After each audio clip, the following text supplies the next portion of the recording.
Welcome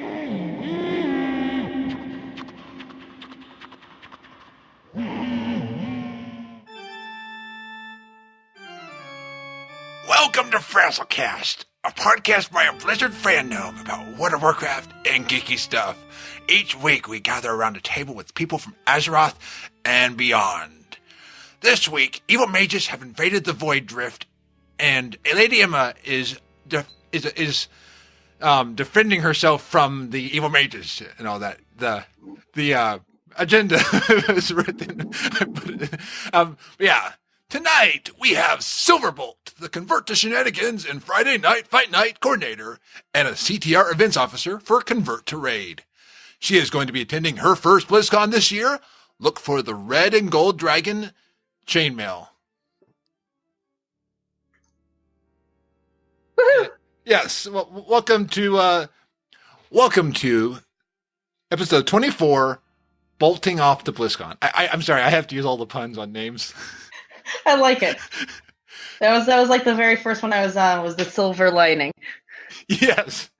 And it was adorable. I try not to make fun of names, but I mean, not in a ha-ha your name, but more just like, hey, I like. Come on, I'm cute. I'm cute like that.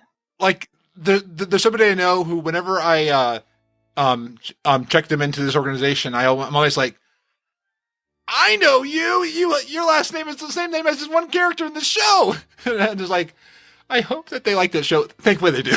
But it's just, I was like, and I realized in the analogy, I don't want to say their name because I don't want to say that. I don't want to be like, hey everybody, yeah. I got you. But yeah, welcome to the show, and we are also joined by Eric Gauder in the Peanut Gallery. Hey, I'm allergic to peanuts. No, no, I'm not. Okay. I just thought I'd have fun with that, but then I realized that was serious, and then people would think I was in danger. I'm not. And I'd be like, oh no, I'm so insensitive. I'm like, oh man. No, I don't have a peanut allergy. Okay, good. I am allergic to ibuprofen, though, I found out, which is really annoying. So just stay away from the ibuprofen closet over there. It just gives you upset stomach? No, I break out in hives. So so real bad. It's just itchy. So yeah, it's just really annoying. So and Tylenol, like basic stuff like that, just doesn't do anything for me. So basically, I'm stuck. No, that's no good. Yeah. See how many times I can put my cat down on the ground. Mine's outside. We're like, meow, meow, meow. Mine's somewhere, but I don't know. He doesn't normally come around. Sorry for my cat sounds.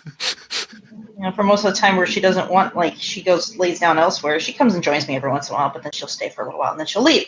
She really wants the attention tonight. I'm like, why? You just know that I'm doing something important and you just need to be here. Yeah. Because I'm focused. It's like when you want them and you just want to cuddle with them, they're like, I'll see you later. Yeah, I can deal without you right now. I'll be in a raid, and all of a sudden I'll get something pinching my. I'll get a little bite on my arm. You're like, ow! Oh, hey, cat. Right. Mine, growing up, she used to. I'd be studying for school, and I'd be sitting there with my textbook open and stuff like that. She knew to lay on the page I was looking at. She just knew that was the page that my eyes were focused on, and that was the page I was going to study. And that was the one she was like, I'm going to lay right here. I'm like, why? No. But anyway, actually, she also used to. I'd be playing Magic the Gathering, and she always liked to lay right by the deck, and then she'd get really pissy because now I'm reaching towards her to pull a card, and then she would just get so angry at me. I'm like, you're laying right next to my deck. I gotta pull cards. But you're disturbing me. Yeah, I was like, no. Sorry, I'm gonna lay right here. It's tough noogies. Yeah. Anyway, cats can be a pain, but what's not a pain? Oh no. Should we do shots? I don't have my drinks. I don't have a drink out because if they start drinking a beer, I'm not gonna get real far off my chainmail. Okay, everyone, just take a mental shot, so there'll be no shot. Take one for me too, please. Yeah, get extra trash tonight. So, do I have to take 2 shots for everybody? Okay. No. Please. Yeah, 2 shots. Okay. So it's not. So, Silverbolt, how has your week in WoW and life been? Week in WoW, I think I've logged in twice this week.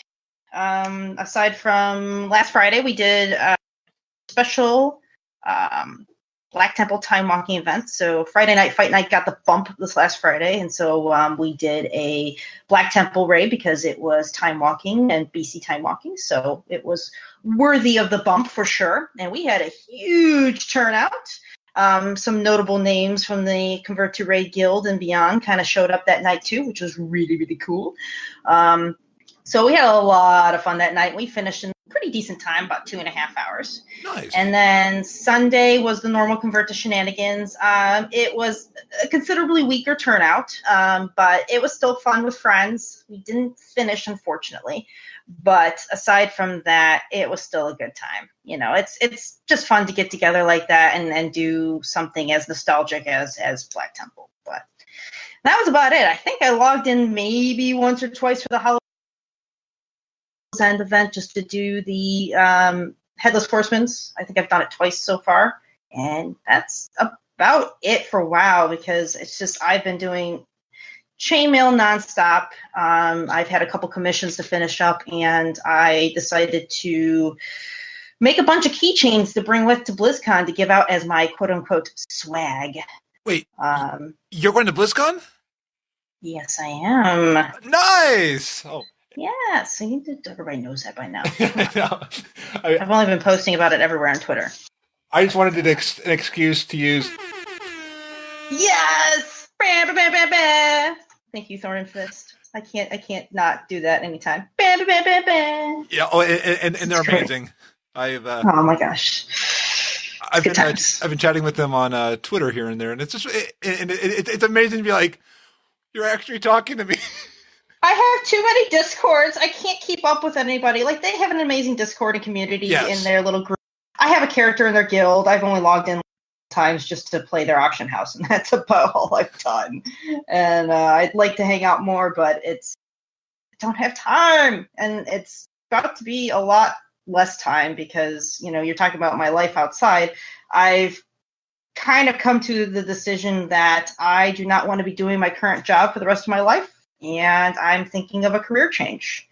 And so I've been starting to think about going back to school, and I think I'm going to become a firefighter. Nice. So that's kind of big news here.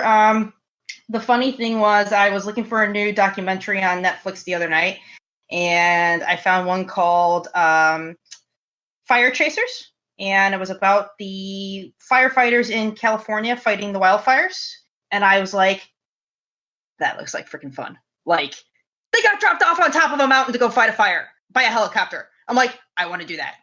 Yeah. Like, same. Remember I was talking about before about, you want to do something in life, you just got to just go and do it. You got to make it happen. If that's something what you want to do, you got to make it happen. Absolutely. And so that's where I'm going to BlizzCon this year because that's the mindset I went with, and that's what I ended up doing. And I'm seriously considering this. Like, this is huge. I actually wrote into Torn Think Take, and Jules is actually going to be hitting that up on the Thursdays.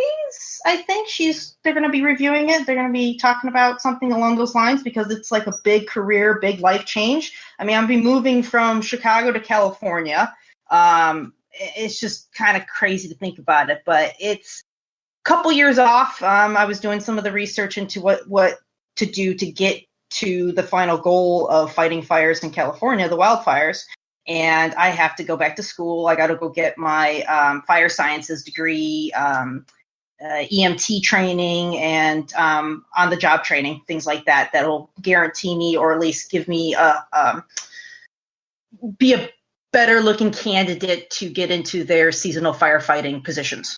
Yeah. So, well, it's a lot of work, but that's where I'm at right now, aside from moving to another state closer to work, because I work in Northwest Indiana while living in Chicago. So big move coming up next year. Not big, but, a move to a different state next year, and then hopefully saving up a lot of money, getting, more education and pursuing something that might be really kind of crazy.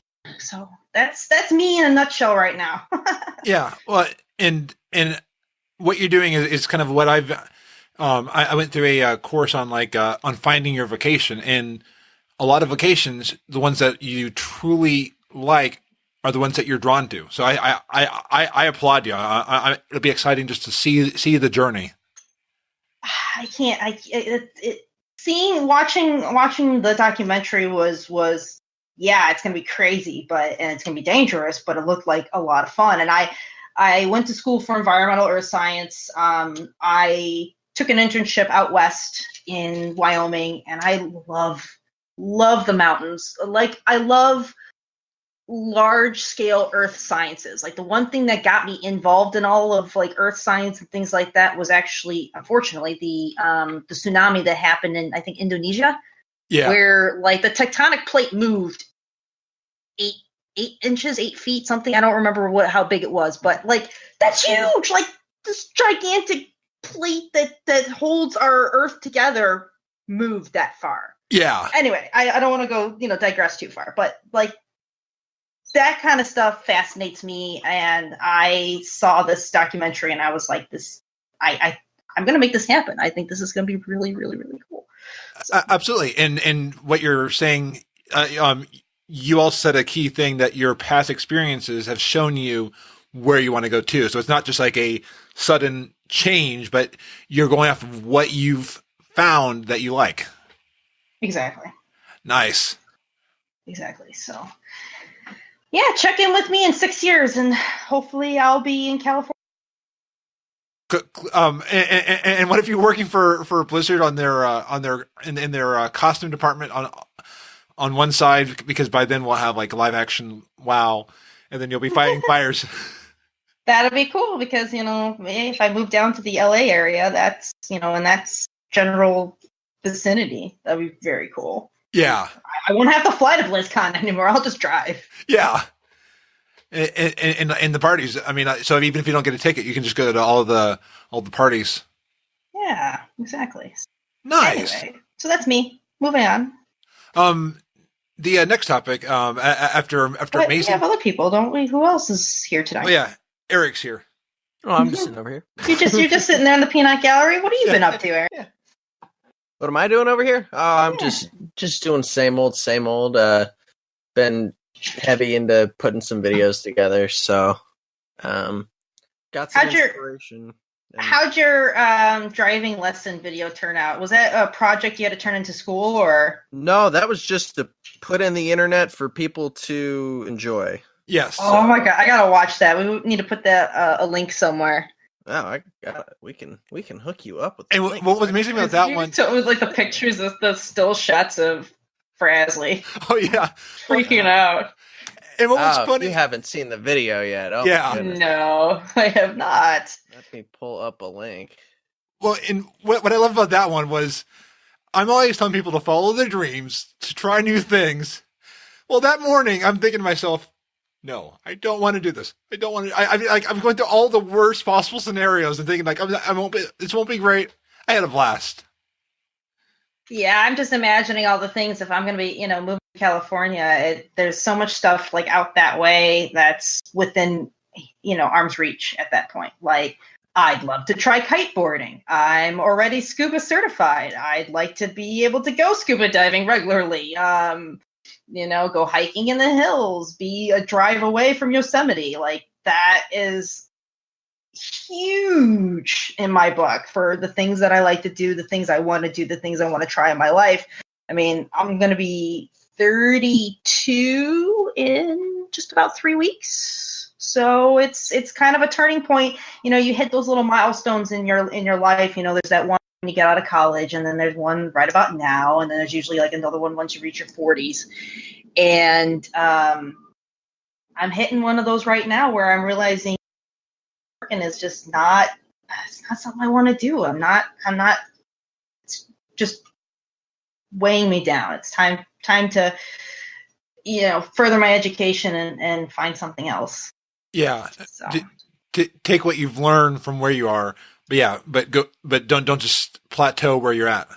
Yeah. And the funny thing is, as I thought more and more, my job right now that I've been working, it's dealing in the hazardous waste industry, which means, hello, hazmat calls for firefighters. Like, I already have this. I've got CPR training already. I've got, I've already got all this, years of experience, and not quite where I want to stay, but it's that much more on my resume later on, Oh, absolutely. So, what have you been up to, Fraz? For me, a lot of it's just been like working on school a podcast. I have been doing a little bit of WoW, but I've not done any raiding. I did finally get the hallowed last night because I went into a quick PvP match. I took nerds in and I got it. So it's yes. And I started working on Argus. Because I was like, okay, BlizzCon could bring in 7.4, might not. But I was like, I might as well just start working on Argus, and I've been having fun with that. So it just a lot of it is I hate to say it, I've got tons of content to do, but I'm also in a waiting and seeing period just to see where things are going, to see where I should put my priorities going forward. Priorities in what? In life or in WoW? In WoW, just kind of thinking like, do we have 6-8 months until the expansion, or is the expansion in May? I mean, just. Oh gosh, we don't want to jump too far ahead. Oh yes. Predictions and things like that, but I think we've got time. There's plenty of time. Okay, then yeah, I might do some more transmog runs and stuff like that. But we can hit that when we get to that part. Yeah, but like life stuff, more just getting into a good groove with like the different things I'm doing. Starting out a podcast, just like, oh yeah, I can do it every week, and now it's like, okay, I have to every week. Every week's always what I have to do. So it's checking those boxes, but making sure I put out valuable content. But amen, man. I feel you. Could you always tell a problem? Yeah, you're trying to find that sweet spot. Like, I don't know if you remember when I first joined the guild and I started doing events, and then I was asked to be an event planner, and then I had coming up with events, and there was a couple times in there where I had a couple dates set, and then I found out those were too much, not enough, or something along those lines, and it took some time to work those out. And I think bottom line is people will understand if you did something once and just realize that you can't quite keep up with it. Our community and people better be cool with that. Like, they know real life happens. Yeah. You got to take care of yourself. You got to take care of, you and your health is what matters. And so if you can't keep up with something, it's okay to say, I can't keep doing it. Yeah. And for any listeners listening, this is not me saying that I'm not going to keep, because I'm getting into the place Welcome to the last episode of Frazley. Yeah. Yeah, right. No, all three. We'll make sure you keep doing it. Yeah. Well, and so all three are going. It's just more I'm having to find that workflow to make it all work. So it's now. Mm-hmm. I'm past the point where where if I were to stop, I would have stopped. And I'm still having fun. I can't say every moment's fun. There are some moments I'm like, it's a Saturday night, I'm editing some podcasts, and I'm like, I'd rather be playing WoW. It's that. Yep. But I have fun moments like this. Being able to talk with people. It's fun improving who I am. And really, I've always liked being behind a mic. I've always liked doing stuff like this. So it's part of who I am. It just. That's in your DNA, man. Yeah.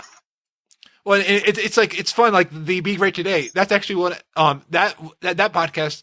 I'm having a lot of fun too, because like I'm writing out my life stories now and these different things, and it's like I'm putting things that who are who I am into writing. So it's. Mm-hmm. So yeah, so that's the thing. You do you. That's what with these videos I'm doing every Friday. It was.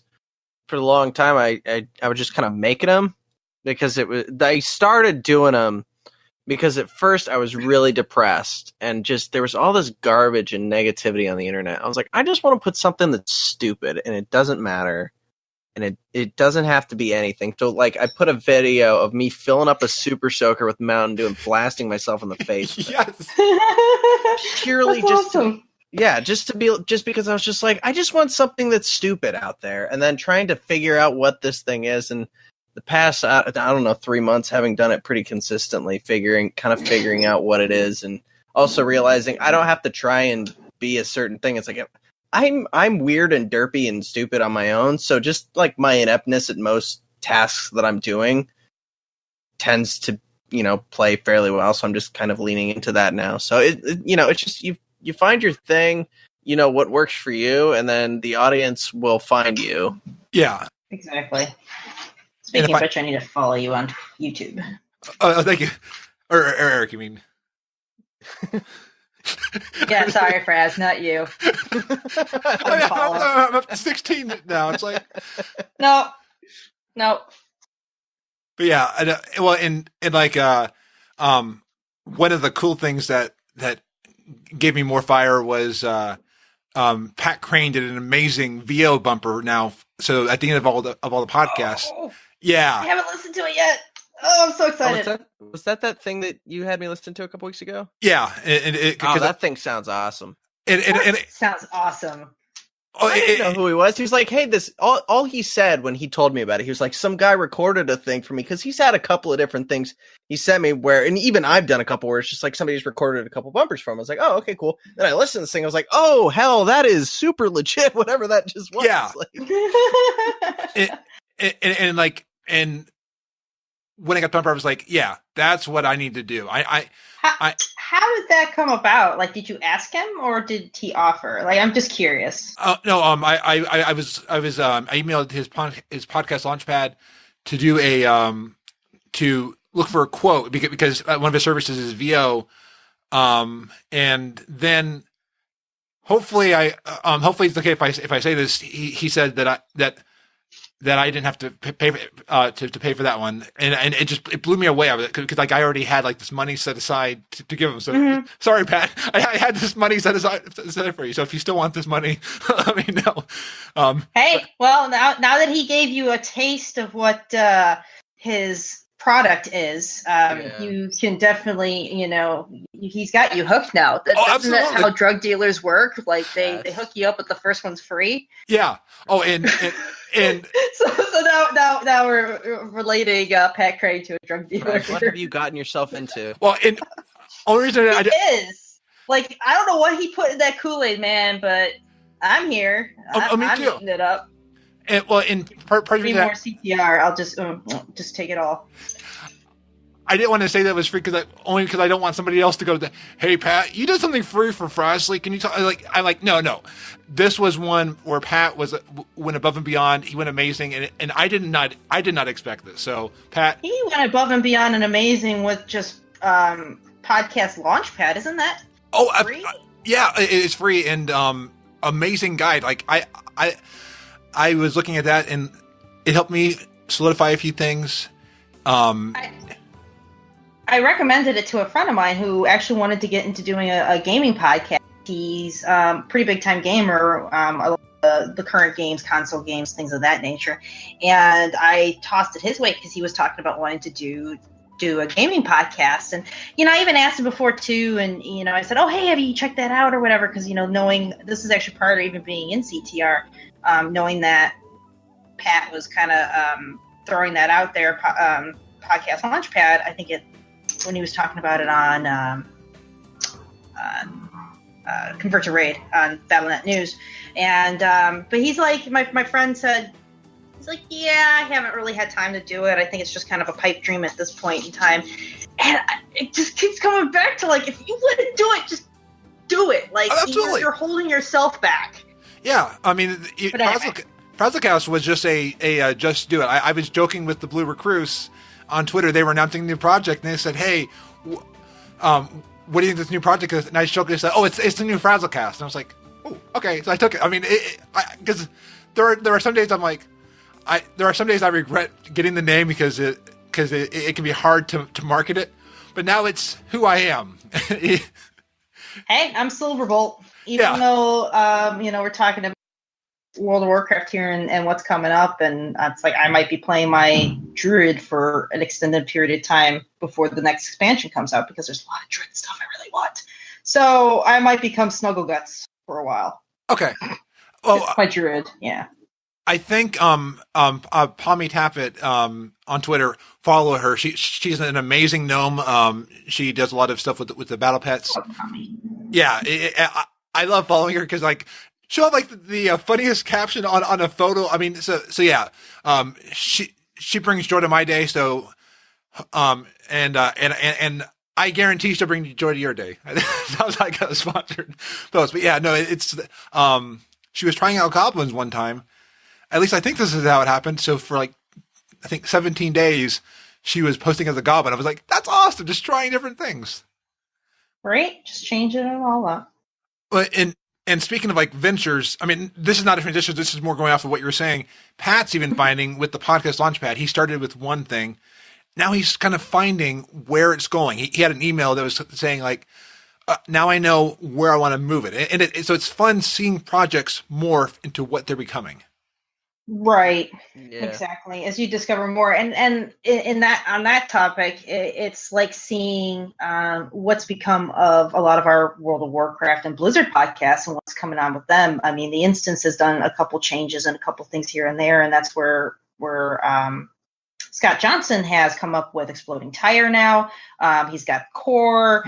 There's he and the Instance is kind of moving back towards being a World of Warcraft podcast, whereas it had opened up to like a lot more like how the Battle.net News is. So it's kind of interesting to see the shift in just as time goes on and how things progress. Yeah. So. Well, and they're finding their feet. Scott Johnson had a podcast with Roe on I believe it was Rolling Restart, and yeah, he was talking about the shift in podcasts.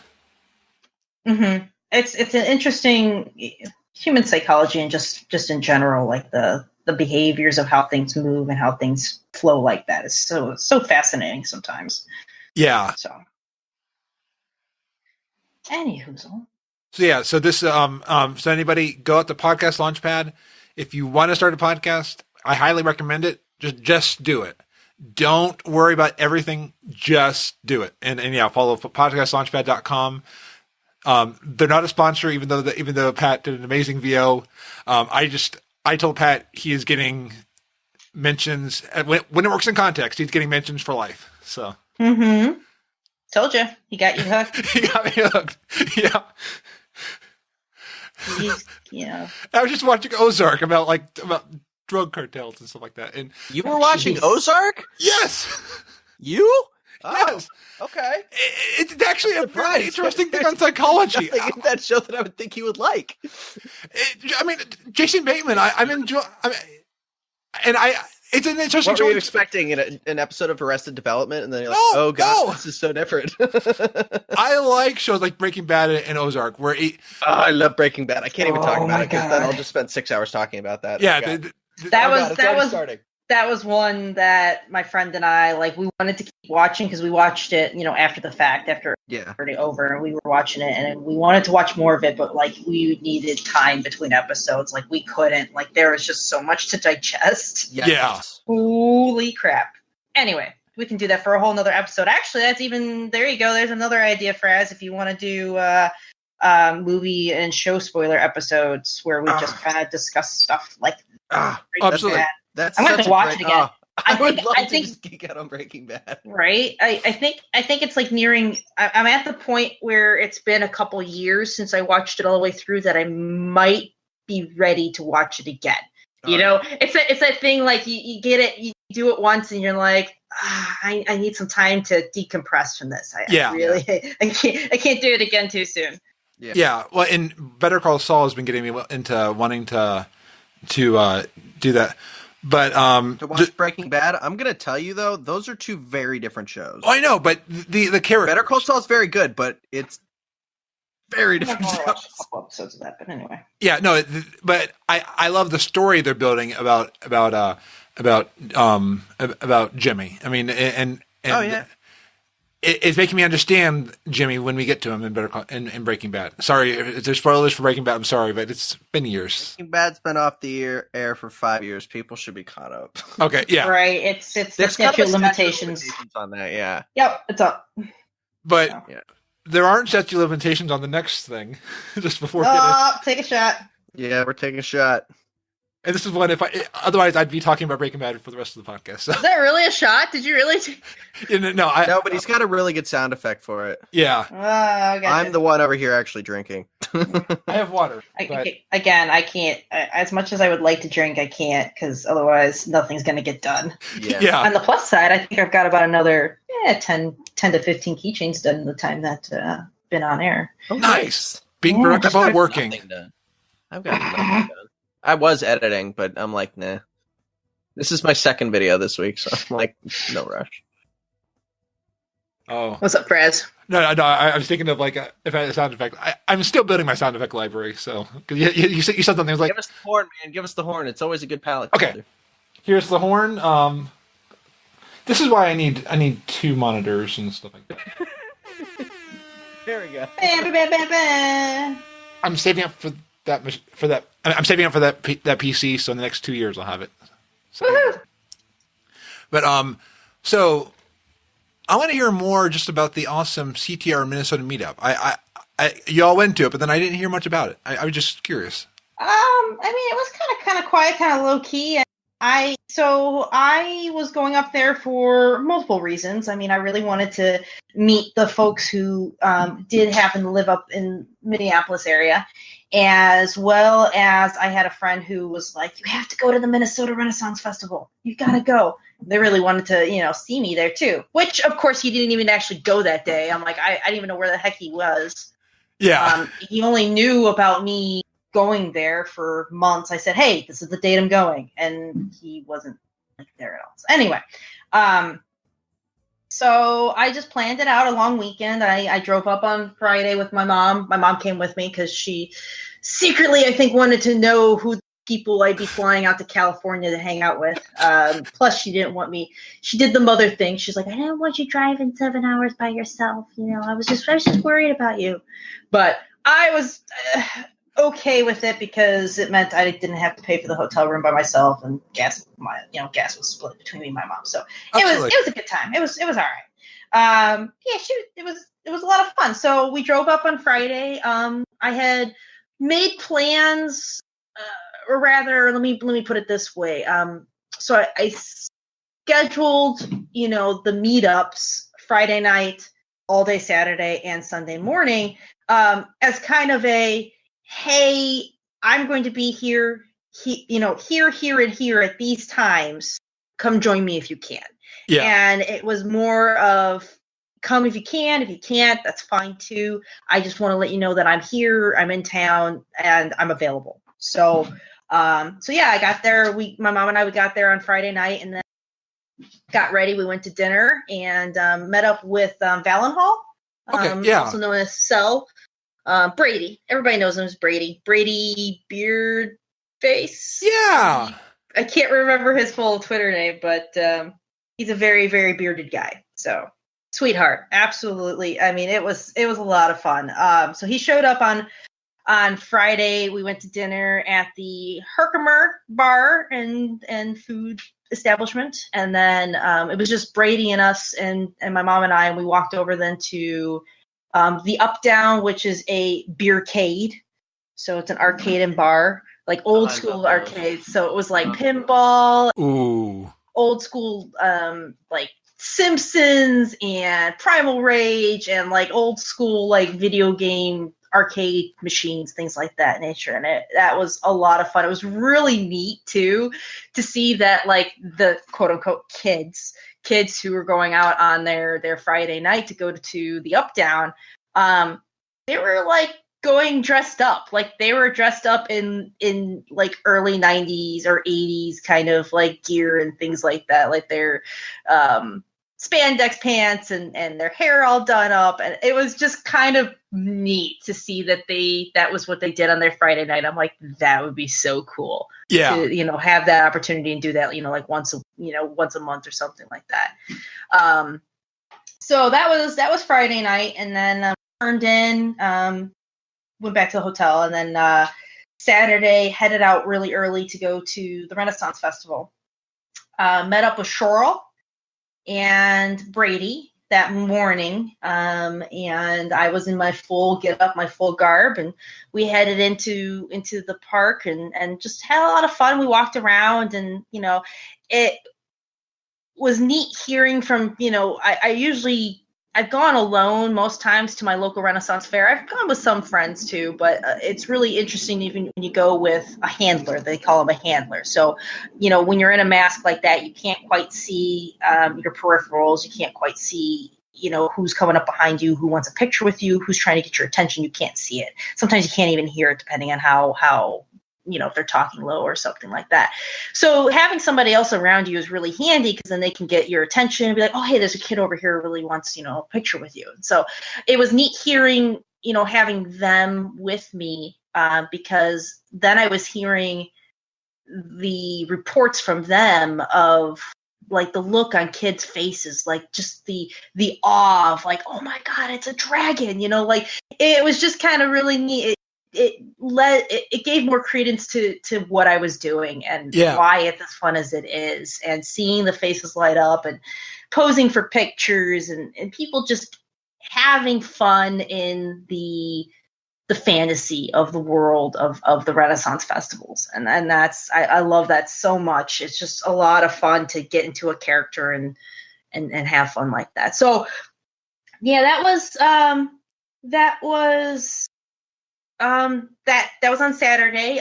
Jules did show up late that day. She had a lot of stuff she needed to do in the morning yet. I mean, her and the rest of the CTR party planning crew and Pat Crane, they've been busting their butts to make this party come off without a hitch. And the work that they've been putting into it is just, I couldn't thank them enough.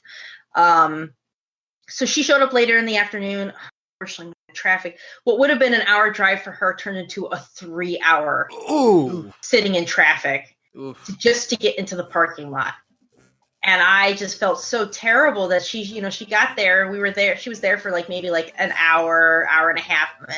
Not even. I don't even think she was even there for 2 hours before we decided to head out to go to dinner then. And the good thing that we left when we did, because I guess there was some car accidents on the way out, that people were stuck getting out of the parking lot for 4 hours. Oh no! We left just ahead of them. It was, that fair is so large. They definitely could use some work on their coordination in their parking lot. But anyway, so it was still a lot of fun, and we went to dinner that night. Cheryl's wife got to meet Navarre and Navarre's wife, and Stephanie, and I was so excited to give Navarre the biggest hug ever. I couldn't wait to give him the biggest hug. And then Sunday, I had breakfast planned, and Brady was the one who came that next morning too. Everybody else was pretty busy, and but it was a very, very nice, busy, packed weekend. But yeah, so I don't want to keep going on. It's quite a weekend. Oh no, and I think what's fun is this is showing again the community that's in WoW. I was talking with somebody about how WoW is a unique game, and specifically WoW. I know there's other Blizzard games; those are kind of to me they're auxiliary games, but WoW has just fostered a community like this. And here's an interesting point. It was kind of neat in a way having my mom there. My mom she just turned 65. And so it was neat for her to meet folks like Navarre, like Brady, like Jules. And, after we left them that night, after, dinner on Saturday night, I feel very comfortable now with you going out to California. Because nice. I got, getting to meet these people in person that, the old school mentality of you hear gamer You know, Yeah. what does that feed? What does that, you know, bring to mind in some people of the older generation who don't understand? I mean, we've got exceptions to the rule. I mean, I'm gonna call out Hawkeye here, that we have exceptions to the rule. That, you know, there's older people playing this game that would surprise you too. Like, definitely, it surprised me the range of generations that play games like World of Warcraft. Yeah. And all of Blizzard games to begin with, period. It was funny because in the pre-show of talking with Hawkeye, he had a plumber there at his house who was doing some work, and right before we were going to go live, then the plumber had to, you know, talk to him and give him, you know, hey, this is what I did, and this is, you know, you should have no problems, you know, whatever. And so I guess he walked like near, I couldn't see, I didn't have any video on my end, so I was seeing it in my mind's eye that they were talking like near or somewhere around Hawkeye's office, and the guy's like, oh, you play Diablo? You know, like, just like, oh yeah, right on, you know, like, kind of funny hearing, like, again, in that situation, somebody of, you know, my age or something like that, finding somebody like Hawkeye and going like, oh my god, you play video games? Yeah. And you can't judge people. And I'm going to make a segue here, and I'm going to move us into, if anything, we're talking about advice for going to BlizzCon. Yes. One of the ones I've heard already, you throw any misconceptions, any perceived, even like any judgments you may have had about people, and not even just judgments that you might have, and judgments that you didn't even know you had, throw them out the window. Yeah. Absolutely throw them out the window. I was at a podcast conference years ago, and the head guy there, Chris Rogan. I'm showing out the name there because some people will know Chris Rogan. I mean, he still is like he runs like the Owner's Mind podcast. I mean, he's always been a brilliant. But at the podcast, he said, "Listen, we are all nerds here. Don't be afraid to go up to anybody and introduce yourself. Some of us want to talk." So yeah. I've been amazed. Is that the guy in that video though, where you were at that conference and he was the guy that you went up to a bunch of people and like talked to them, but he was the only guy that just come around, hi. Yeah, that was it. Everybody else gave you an interview into a spatula. And I was but you know wait, what was this interview with a spatula? So back 10 years ago, we had our old series called the 7 o'clock news. Yes. And the most basic set you could ever have. It was a backdrop and like a folding card table. Which I'm actually using right now for the podcast. Fashioned this microphone thing. It wasn't a microphone at all. It had no function. It was a spatula that he had attached a metal clothes hanger to. Yeah, metal stood up. And then you took this thing with you to California and stuck it in people's faces, and they really talked into this thing. Like it was real. You need to send me a picture of that, or I think I have to do this. Of some old. It's episode 10, Eric. That he got. I don't know who this old lady was, but this old lady, 90 years old, talking into this spatula. Oh, and she was the sweetest grandmother. Her name was Bubby. Was she the one who like cooked food or something? Yeah. Oh, and you know how you connect with people that you don't even really know. When she passed, I felt like I lost. She did. That was 10 years ago. I shouldn't be surprised by that. But when she passed, I felt like I lost my grandmother because she was on the internet. She was like Feed Me Bubby. That's what it was. Yeah, and look on YouTube. Yeah, and awesome. And what was cool, even in that one, kind of going back into what you're saying, Silver. Sorry, I call you Silverbolt. Yeah. Silver's right too. What? So Avram, his last name, Honig. I hope I've said that right, but great guy. He was on NBC, had a contest back when video was pre-YouTube, called like Make a Scene or something like that, where you did things. He did Feed Me Bubby as a video there. One startup capital to get equipment and stuff like that. But when I saw who he was, I was like, he's that guy. I saw him on that thing on YouTube, and I was terrified. I went up to him every time that we saw each other. We hung out some more. So it was one of those. I took my preconception away, and we talked. I want to add another thing to it. If there's somebody that you want to see, make a time, just as long as somebody else is not taking their time at that time, but make sure you talk with those people, because you never know when you get another chance. Patrick Norton of Tech TV, and now he's somewhere else. I had a chance to talk to Patrick Norton. He is, to me, he's a, I used to idol like someone that you look up to. He's a tech idol, and I did the stupid thing at 17. I handed him a business card and didn't say anything else. It's that I should. I was 8 years old and I froze when I saw Bill Nye the Science Guy. I didn't say anything. Wait, you saw who? Myself. Bill Nye the Science Guy. Bill Nye the Science Guy. For real? Oh God. Yeah. So I went to Disney's Animal Kingdom many years ago. Actually, probably the year it opened. And my dad and I had gone back to ride Countdown to Extinction again. And we were waiting just to get, we were in the outside queue, and we were just waiting to step into the doorway to get into the inside queue. And out from a side doorway with a cast member is what Disney called their employees. Out comes a cast member with this man and his wife. And I just, jaw drop, 8-year-old little myself going, oh shit, oh shit, oh shit. And I, walked by, I'm like, Dad, that was Bill Nye the Science Guy. Holy crap, that was Bill Nye the Science Guy. I would still react like that today. I definitely, I would too. Oh, me too. And to this day, I kind of, you talk about live your life without regrets. I think that's my only regret I ever have in life is not knowing how to handle myself.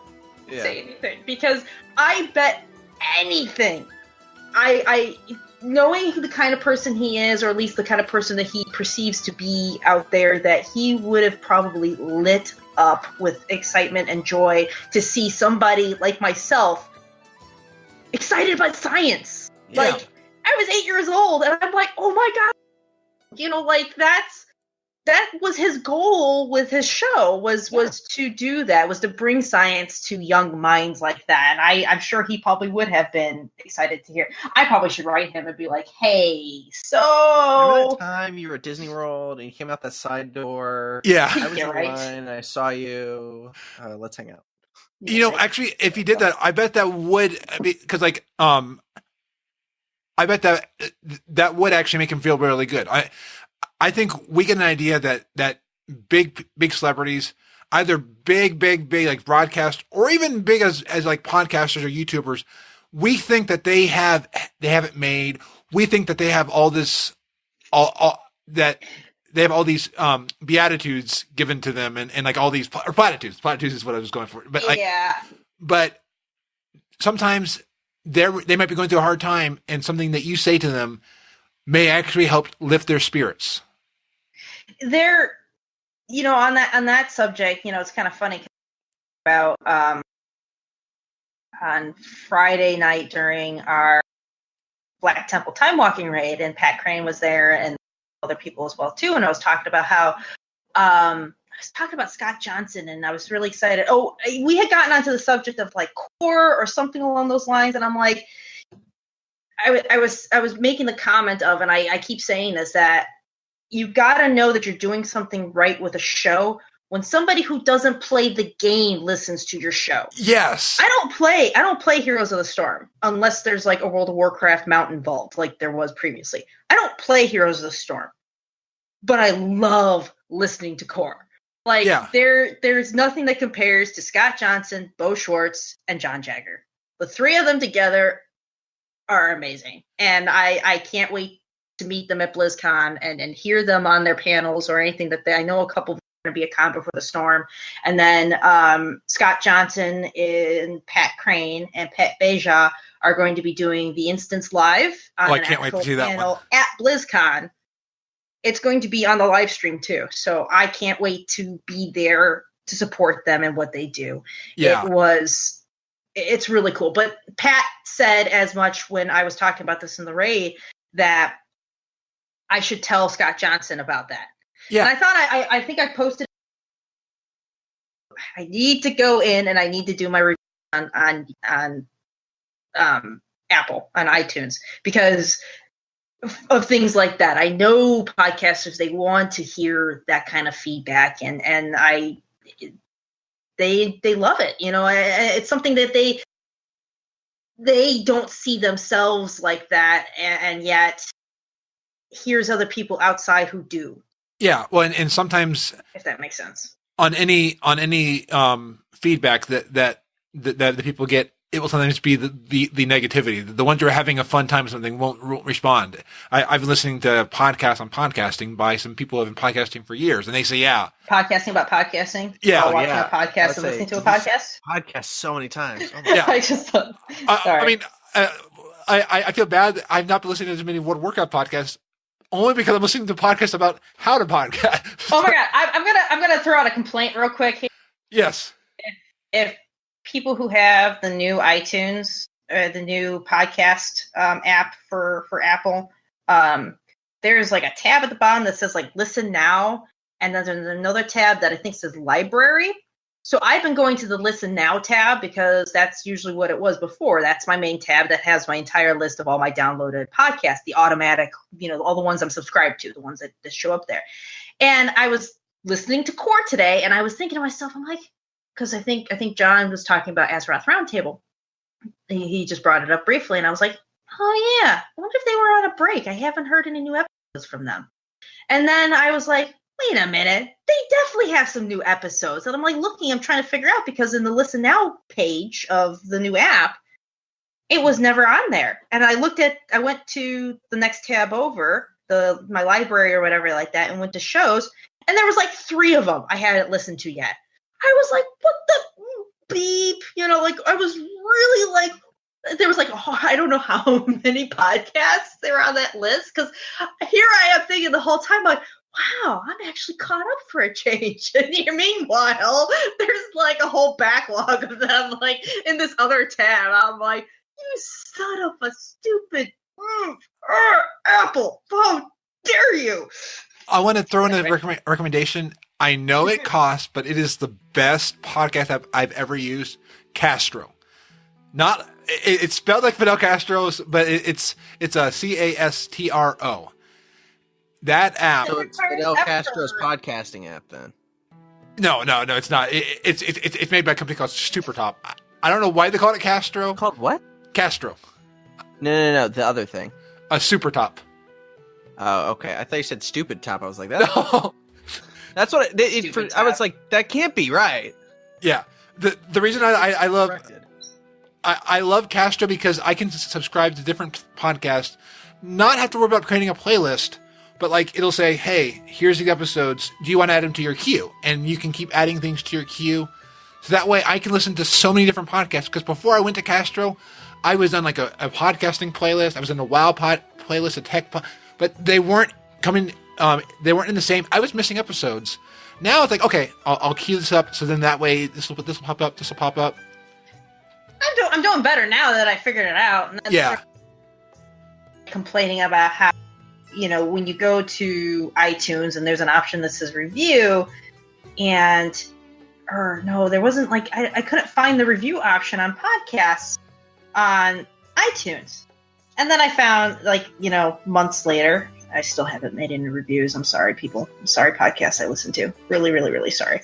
I finally found there was like if you actually go to the podcast itself and you look at the top, there's like a list of episodes. There's like another tab for something else. And then there's a tab that says reviews. Like, oh, there it is. It is not it's not laid out the best. And one thing to watch out for on the podcast app, if you don't listen to like the last 5 episodes then it will put it in hibernation. So you won't even get notified till you go back to it. So if there's a podcast you've not seen in a while, you might also want to check there too. That could have been the issue that you ran into, or this could be a different thing. No, it was just a matter of, I think the Now tab was like the new stuff, and if I wasn't paying attention to it. Because what I'll do is I'll set a queue of like 5 or 6 of them, and then just start listening to them, and then when I start to get near the end, I'll start to add more to it. Okay, yeah. I have So I right think now. they were just probably they went to the back burner of the app. Yeah. Yeah, definitely. Go to your favorite podcasters. Let them know that you love their show. And this is not me fishing. I know. I'm part of the Fishing compliments, Frazley. No, I'm not. I'm more. I am fan gnoming over so many other podcasters out there, and it's like I'm finding that I'm telling them what a great job they're doing. At least I hope I'm telling as many as I can, and I'm seeing the difference that it makes. So yeah, at BlizzCon, if you see somebody that you know, go to them and say hi. I mean, just like if they're in a business discussion with somebody, don't just interrupt them. Yeah, right. On that note, I can't remember what episode it was now, but one of the last episodes of the Game Case show with Cuddles and Turarts, they had a really good episode talking about TwitchCon and the connections they've made, the people they've talked to, the people they've met. And they talked about exactly like the thing that you did wrong, Fraz, about just handing off a business card and walking on. Talk to people like on a personal level, you know, offer them a drink, you know. And the funny thing was, like, Cuddles, I'm gonna pack up my vape to bring with. It's got 0 nicotine. It's just I bought it purely for cosplay, which is kind of funny. But he talked about just, you know, you see people going outside for a cigarette, go take that 5 minutes with them and just go hang out. Yeah. You know, even if you don't smoke, or, you know, get a vape with no nicotine in it and just chill out there with them, and you'll get to know them on a personal level, and even, you know, create a bigger friendship moving on from there, you know. And that even brings me to, like, you know, a lot of the people who, you know, I've listened to a lot of podcasts, and a lot of these people who I find are, you know, I think they'd be a lot of fun to hang out with, and trying to approach them in a way like I'm trying to think how to word it in a way that, like, I've listened to these people so much in my car. I mean, an hour to work, and sometimes it's longer than that coming home based on traffic, that, you know, I listen to these podcasts all the time, and I feel, you know, you feel a connection to these people, and then it could, in some cases, in some people, it can turn unhealthy. But I like to think in my case, you know, I hear these people, I listen to these people all the time, and I feel a connection to them, and I'd like to get to know them better on a personal level without being that creepy factor, you know, like just being genuine of like, hey, you're really awesome. I'd like to, you know, get to know you better. And, you know, I listen to you all the time, and I don't want to be a creepy person. I just want to be, you know. Yeah. So it's such a fine line. Yeah. They, you know, podcasters and folks like that, they put their lives out there. And so you go to talk to somebody and they know more about you than you know about them. And you're like, oh, yeah. Yeah, but that's going to be typical, and that's also why sometimes those. Hi, anybody listening? Yeah. Because about a year ago, I worked on a movie and had seen previous iterations of this thing, because we were doing reshoots, basically reshooting the entire thing, and so I sat through all this footage and watched all this stuff. And then when the actors actually showed up to do this thing, they had no idea who I was, but it was like I felt very comfortable just talking to them because I kind of felt like I knew them, which was weird, but right. And then shooting everything, spending a week solid with them, and then spending the next 2 weeks editing all of that. So then, I was just like, oh, these are my best friends now. So I was starting my journey into CTR and into trying to become a larger part of the Blizzard gaming community, just finding a home there. Mm-hmm. It was funny thinking about these podcasters. I'm like, I feel like we're, you know, because they were like my carpool buddies. I'm like, I feel like we're best friends. Yeah. We just don't know it yet. Yeah. Yeah. You just don't know it yet, but we're best friends. I know, right? Well, it's not creepy at all. Yeah. I heard someone describe like podcasting and is like you're in someone's ears when you're putting the content out there. So there's a deep psychological effect that happens when someone's letting you into their ear holes. God, you made that so gross, though. Sorry. Oh, my ear holes. Sorry. Archer reference. in my ear hole. Well, it's like at the end of every Convert to Raid. It's okay to put our stuff in your ears. Really?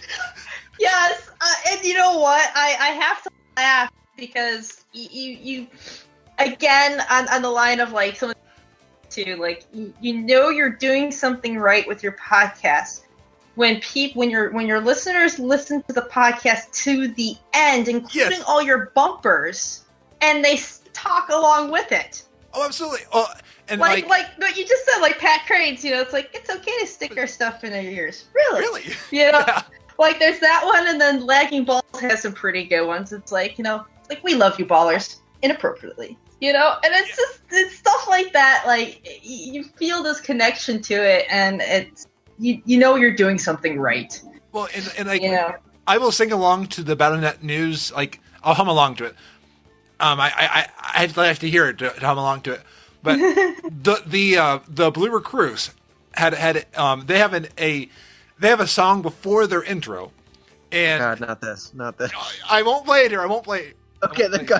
Well, you can. I would say play a little bit of it, but don't play the full 1 minute and 20 seconds of it. Yeah, no. Oh my gosh! I should have queued up for my. So it was kind of like TV's in my brain all over again. It's the Blue Recruits. It's the Blue Recruits. It's the Blue Recruits. It's the. So I joked to them on Twitter saying, "Hey, I make a song to it." And they're like, "Hey, why don't you record yourself to it?" And I don't think that they expected me to actually do it, but I did it. So then one episode, actually there were two. How long is it again? Isn't it like 1 minute and 20 seconds? 1 minute and 20 seconds, yeah. Did you record the entire thing, or did you move it? Oh no, I did the whole thing just because I was like, I'm going to do this. Just if I'm doing it, I'm going to go all out. Off of the rhythm at some point in the middle of it. I do. About 40 seconds in, it kind of falls off. I start like laughing. And when I heard it, I was like, is that the most brilliant thing I've ever heard, where it's so repetitive and you tune it out, and then the moment you start to tune it out, he screws up and you're like, wait, he's been doing this over and over again the whole time? This isn't a loop. Yes. Oh God, it messed with me so bad. That's like that video I did years ago where I was adding a background. I love you, Fraz. I love you.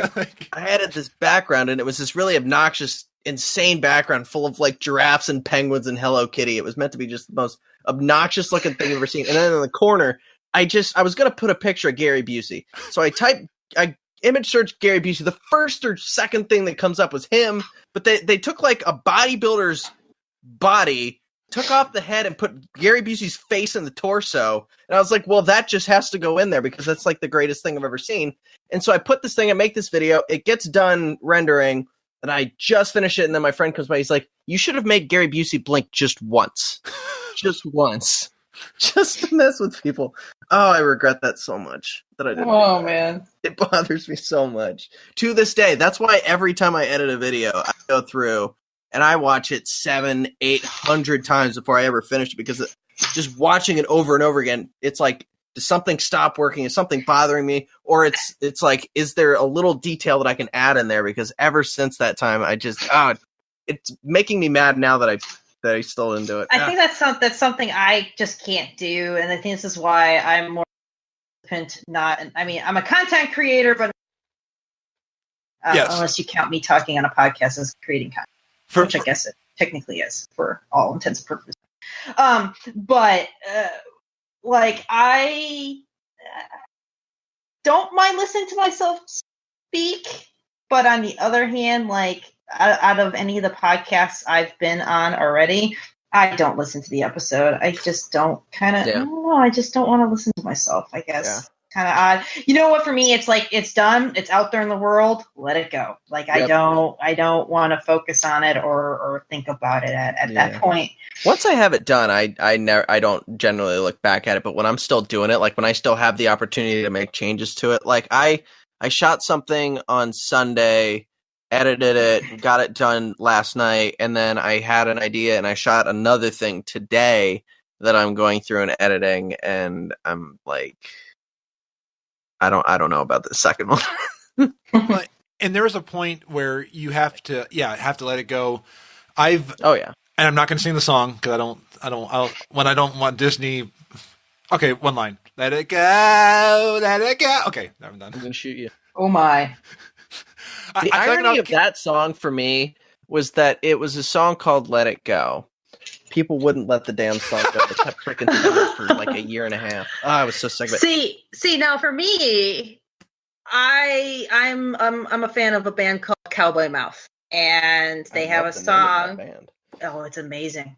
They're Louisiana rock, and they have a song where it's called this is called Let It Go, but it's like let it go, let it go, let it go. Let it go, let it go, let it go. I've heard that, yes. When the world is falling down on me, let it go. It's they're good. It's funny too because like I've talked about this a couple times that I'm not religious at all. But when you go to one of their shows, it's it's how to explain it. It's this feeling.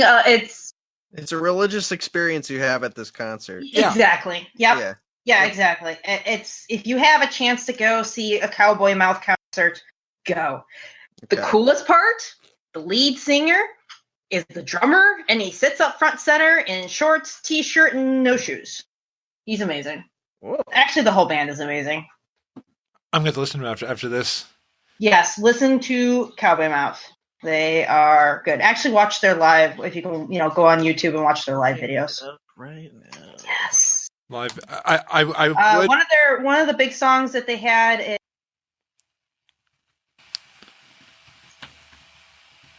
Jenny Says. I think Jenny Says is one of the biggest ones. That's the first one that comes up, and that's the one that actually made it on the radio. Okay. Yeah, I'm going to listen. I'm going to sit through a Chili's ad first, but here we go. And while Eric's listening to that, with the content, I did not listen to the first 3 All Things Azeroth where I was a guest on there. But now, editing the different things, I listen to all of Frazley Report. I listen to all of Be Great Today. I don't listen to all of Frazlecast, but while I'm recording, I try to listen for anything, and then I go through and remove, I remove. Oh man, look at that guy! Dead air. Oh, the drummer. Yeah. That's such a weird placement for that. Oh my god. It's awesome. It's good. It's good time. You just look at the crowd, look at the energy of the, and you listen to what they talk about and what they go. The biggest thing is about letting things go, the things that bother you in life. I like that. How old is this video? That one could be pretty old. It's dated 97. Okay. Yeah. I was just looking at that. Being a video nerd, I'm looking at this. It's in a 4:3 aspect ratio. And I'm like, this is strange. That's the kind of stuff I noticed, though. And the editing styles of music videos from the 90s. That explains it so much. Yeah. I noticed too many weird things like that. Hey, I start noticing things now. So I mean, it's once you start doing it, you're like, oh yeah. I still sometimes watch movies. I'm like, how did they do that? And I have to tell myself, no. And I'll be the one sitting there spoiling it for you exactly how they did it. Yeah. Right. That's why I turn my brain off when I watch a movie. Yeah. I can't now because I look at things editorially now, and it just doesn't work. One of the lines amongst my friends and family is like, "Don't be that guy. Don't be that guy." Yes. The guy who picks apart the movie and criticizes it. Don't be that guy. Yeah. Just.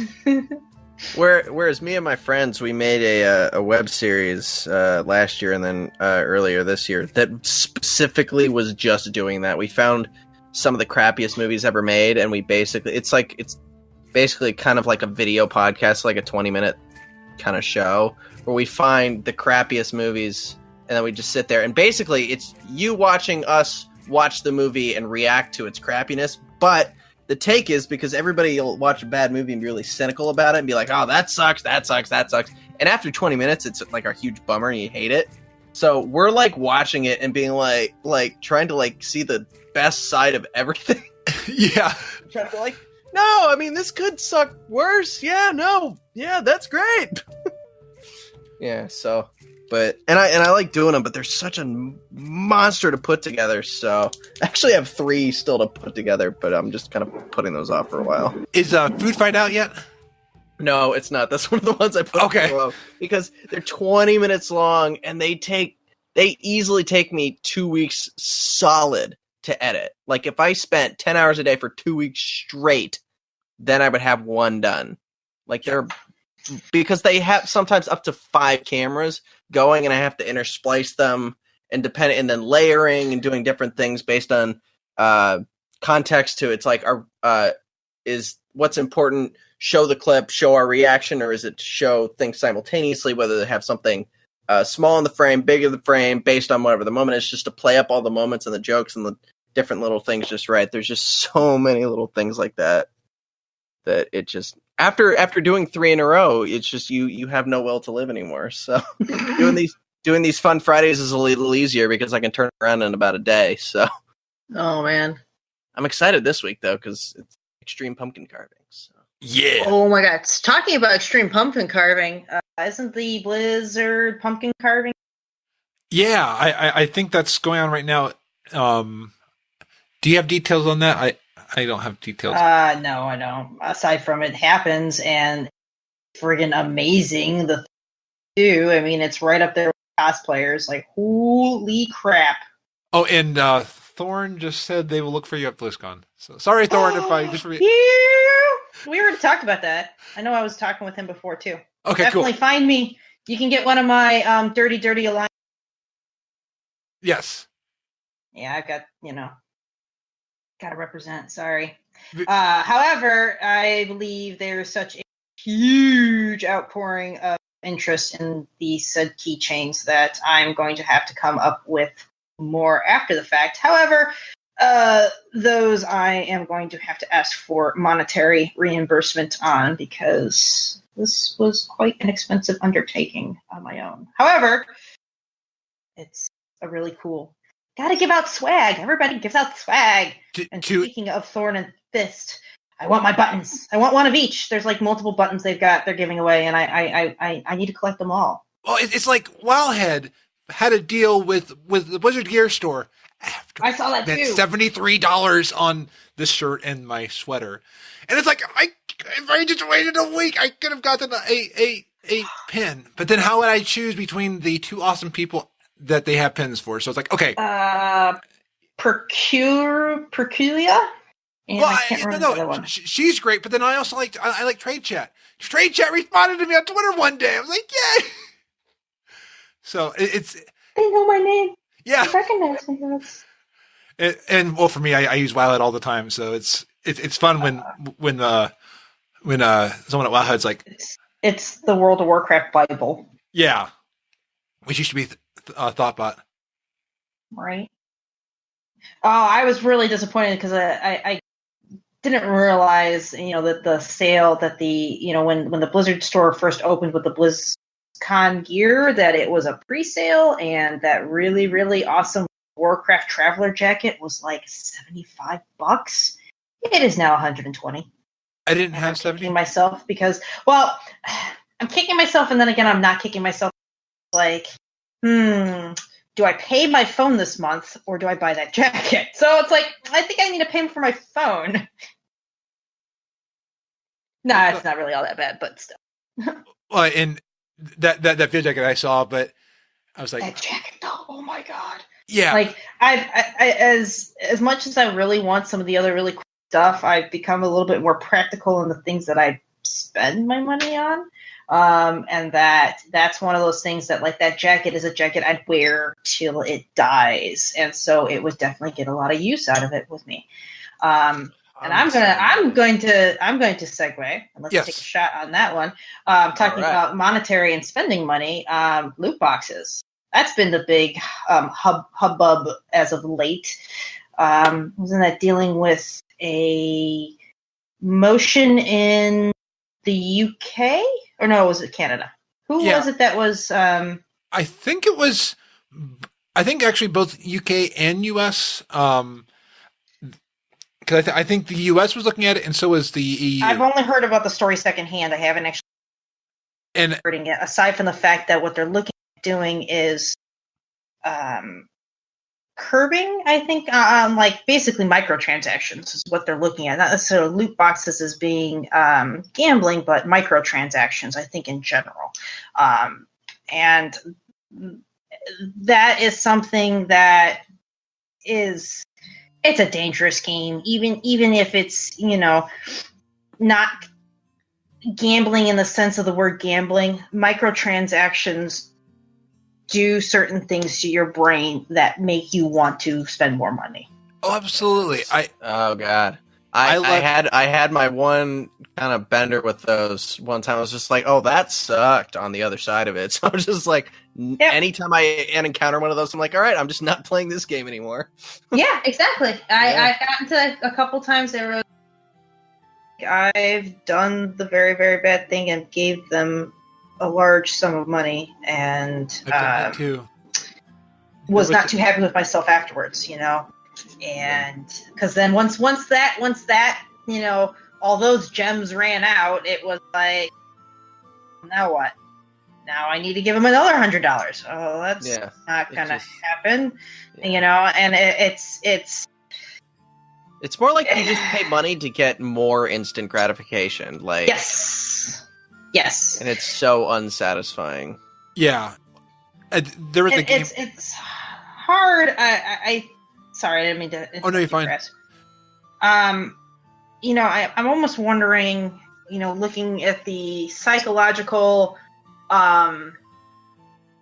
development of children and how things like microtransactions affect their brains in a way that they can't rationalize what they're doing. They can't see what they're doing, and so that's There's an where episode of South Park about that. Is there? That thing, yeah. But they have a game come out, and he just keeps doing it. And his parents are like, "Why do you keep doing this?" He's like, "I don't know." Yeah, they don't understand. Yes. They can't understand. And so, those microtransactions are very dangerous. And even loot boxes are dangerous to a point where, they're not anything in the sense of gambling in the sense that you're getting like a monetary reward or you're actually getting some kind of value out of it, which is some of the hearing across multiple podcasts that I've been listening to regarding this topic. It's such a it's a dangerous mechanic. Yeah. It's great, it's fun and all, but the moment that you add the purchasable with real physical money side to it, is where it gets, hard. Now I can say when character boosts came out. That's something I bought into. I probably have no less than 10 characters boosted, I think. I could be wrong on that. There might be less than that, but I definitely boosted quite a few characters. And what are they, $60 a piece? Dude. $50 a piece, something like that. 60. So that's a lot of money when you start. Yeah. Yeah. But see, my thought process with that is that right now, I'm hardly playing the game. I really like transmog. I'd like to have one of every class as high level as I can go so that I can go through some of those older dungeons and get transmog for them, or at least get the set pieces for them. And that was my thought process on that is, I'm paying them money so I don't have to play the game, or rather so that I don't have to level the characters and spend the time because I don't have the time. And that's what they feed on. I mean, I'm not saying Blizzard's bad for boosts are actually pretty sweet because the the positive aspect of Boost is the fact that, people who have not been playing the game for some time can just jump right in and join their friends. Yeah. Or people who are fresh to the game, which surprisingly there are people coming into Legion as brand new Legion babies, where it's great in that aspect. But it's, for me, it's feeding the side of me that, like, I play, it's not paying to win, but it is in a way saving me time. Yeah. I mean, it's rough. Now, I'm going to bring up, so there was a huge discussion about this on Core about loot boxes and things like that, and John Jagger made a really good point that you're in some of these games, like say World of Warcraft or Core. I'm starting to turn like John. They're talking about John and Ben talking about Core. It's like, oh yeah, this is really awesome game. Core, Heroes of the Storm, where there are the game, like those games don't have a monthly fee at all. And so what's ending up happening with them is, you've got developers who are working on these games. You need to use like microtransactions, things of that nature, in order to continue to fund the game and continue to pay for those developers to continue bringing you content within those games. So, there's that aspect of it, but you can't. It's not something that's really readily there in your face that, like, hey, by the way, your transactions and your financing is helping us to bring you more awesome content. Well, and Keep even giving us your money. Here's more awesome. Here's a new mount in the store. Yes, please. I'll take them all. Well, and even to Heroes of the Storm's defense, you can earn the currency in game through time. In the loot boxes, I believe you can earn those through time. Yeah, you earn those. Same thing like Overwatch. You earn those as game, but it just comes back down to you on both sides of the coin, or both sides of the age spectrum. You have kids who are susceptible. I can't speak tonight. Words are hard. I agree. Who are at risk.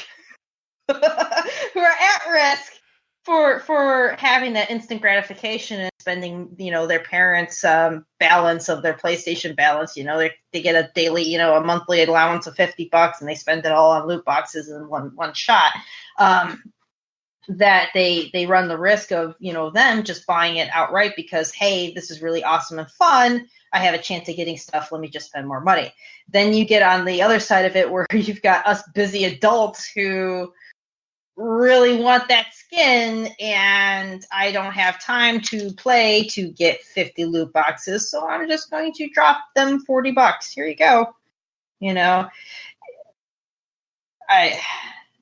It's tough. I can't say that it's gambling, though. It definitely has a psychological effect. There is a psychological side to the reaction to it and why people spend money the way they do on things, on those microtransactions like that.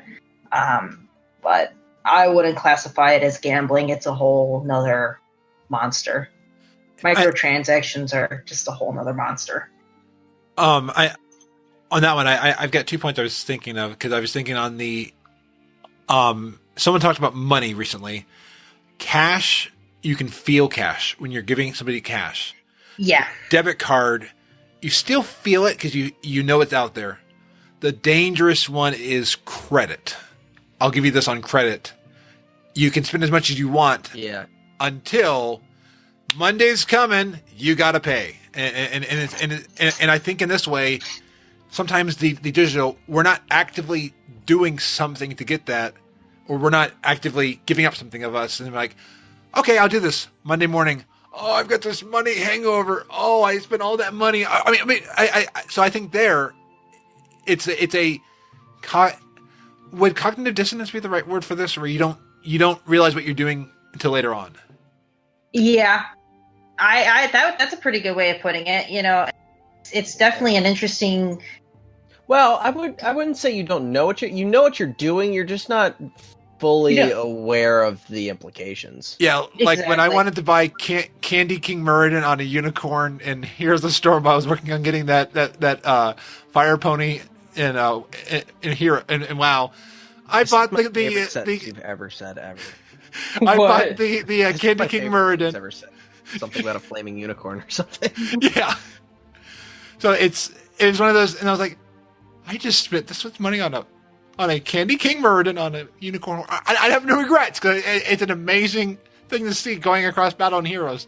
But I bought that, and I was like, oh yeah, it cost me that much. If it makes you happy, man, and it keeps making you happy, I mean, it's worth the money. So, like, I spent a lot of money on a plasma ball a few years ago because I just saw it on the internet. I was like, well, I can't go on Amazon because I'll see stupid things, and I'll be like, well, I just need to have this.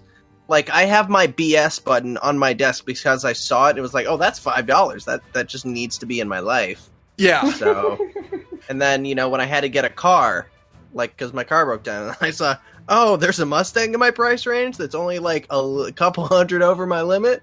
I think I'm going over the limit. Like, stuff that you get some enjoyment out of. It's okay to splurge a bit, but, things that just can kind of accumulate that you don't really think about it. It's become so easy. Like I actually need to change it, I think, but I go in PayPal or you site and you can choose to pay with PayPal, and PayPal I've got set up right now where I don't even have to sign in anymore.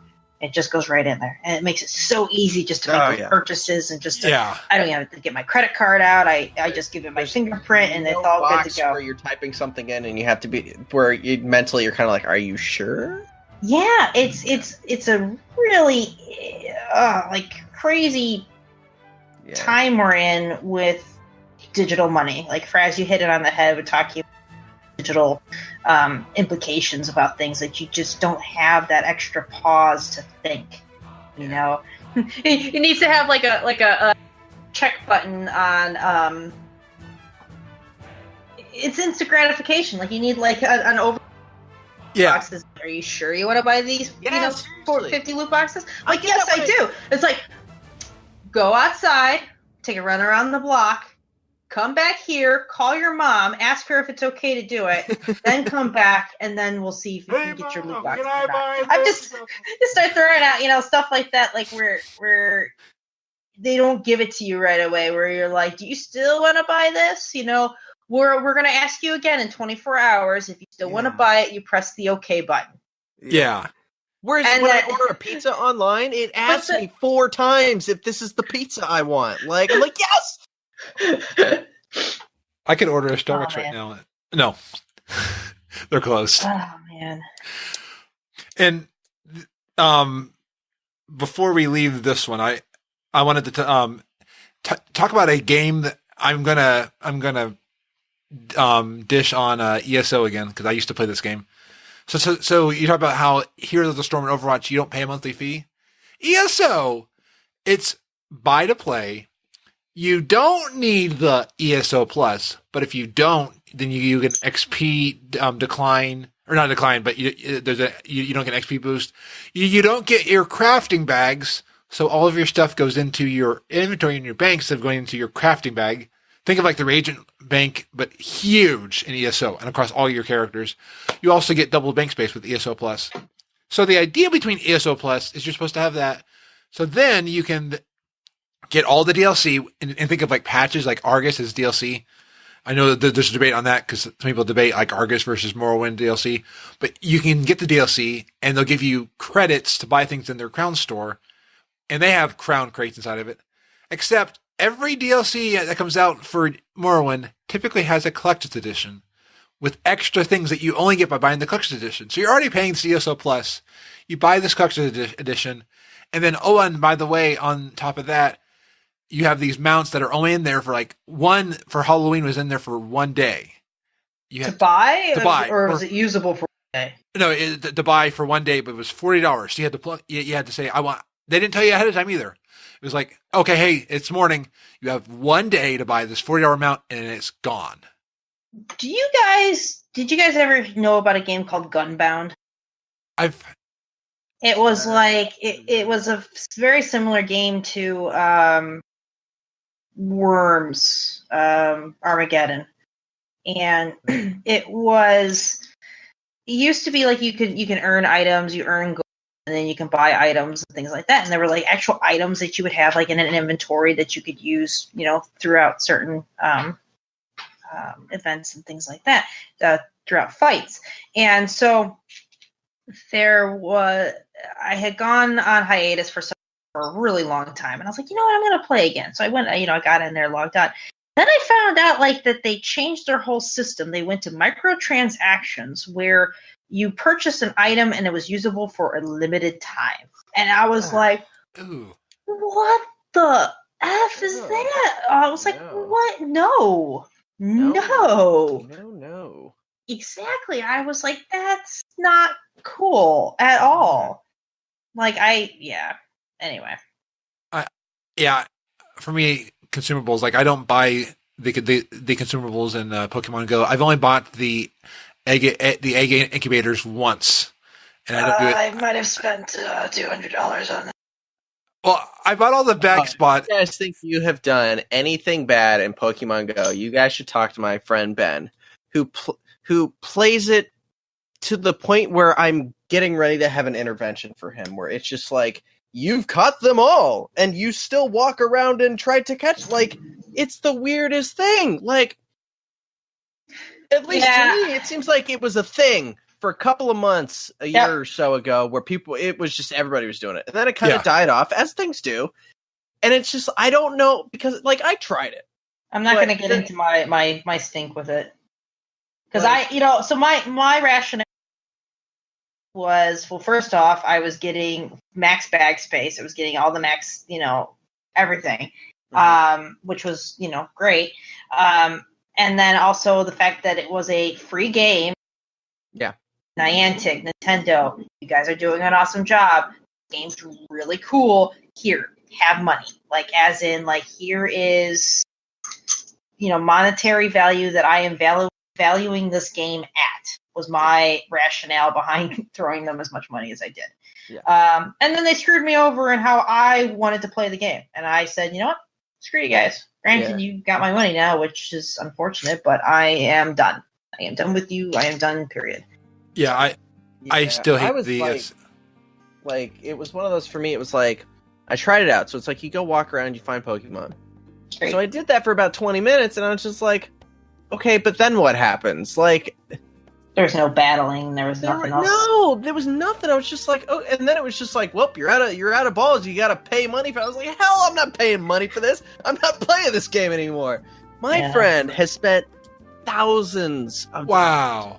Oh, it's so bad. Like, they had some Pokemon Go festival somewhere over the summer. Chicago. He went to it, and it was I was there. Total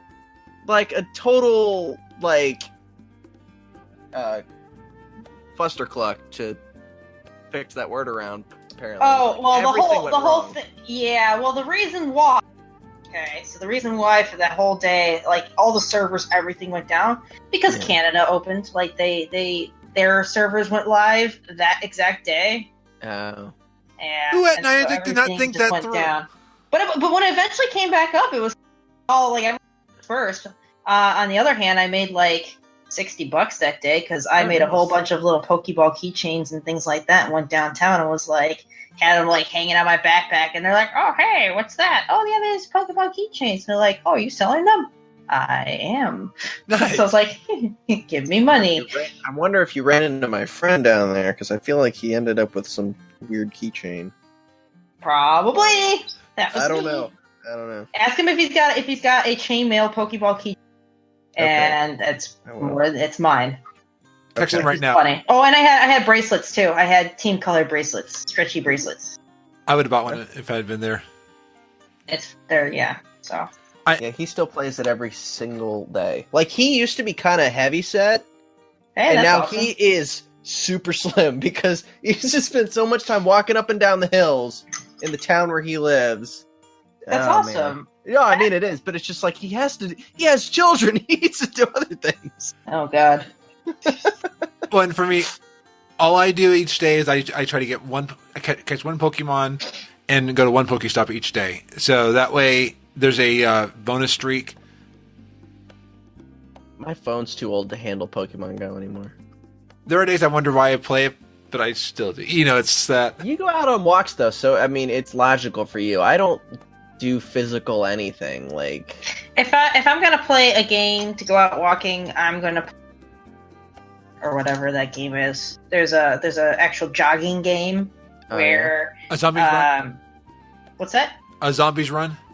Zombies Run, yeah. Yeah. That one, I like that one. That one's so. What you do is you set it up. It accesses your iTunes and your phone, and so you can listen to your music. And it's actually got like this story plot line where you're a survivor living in a camp in a compound with other people, trying to survive the zombie apocalypse, and you have to go out to go get items and find people and rescue people and things like that. So you literally go out for your jog, you turn on the game, and you start running. And they, tell you like, okay, we need you to go get this and go find more people, blah, blah, blah. So you start running and you're like listening to your music, and then all of a sudden you hear this like in your ear, and it starts to get louder. So you got to run faster, and it's using your GPS, and so you got to outrun the.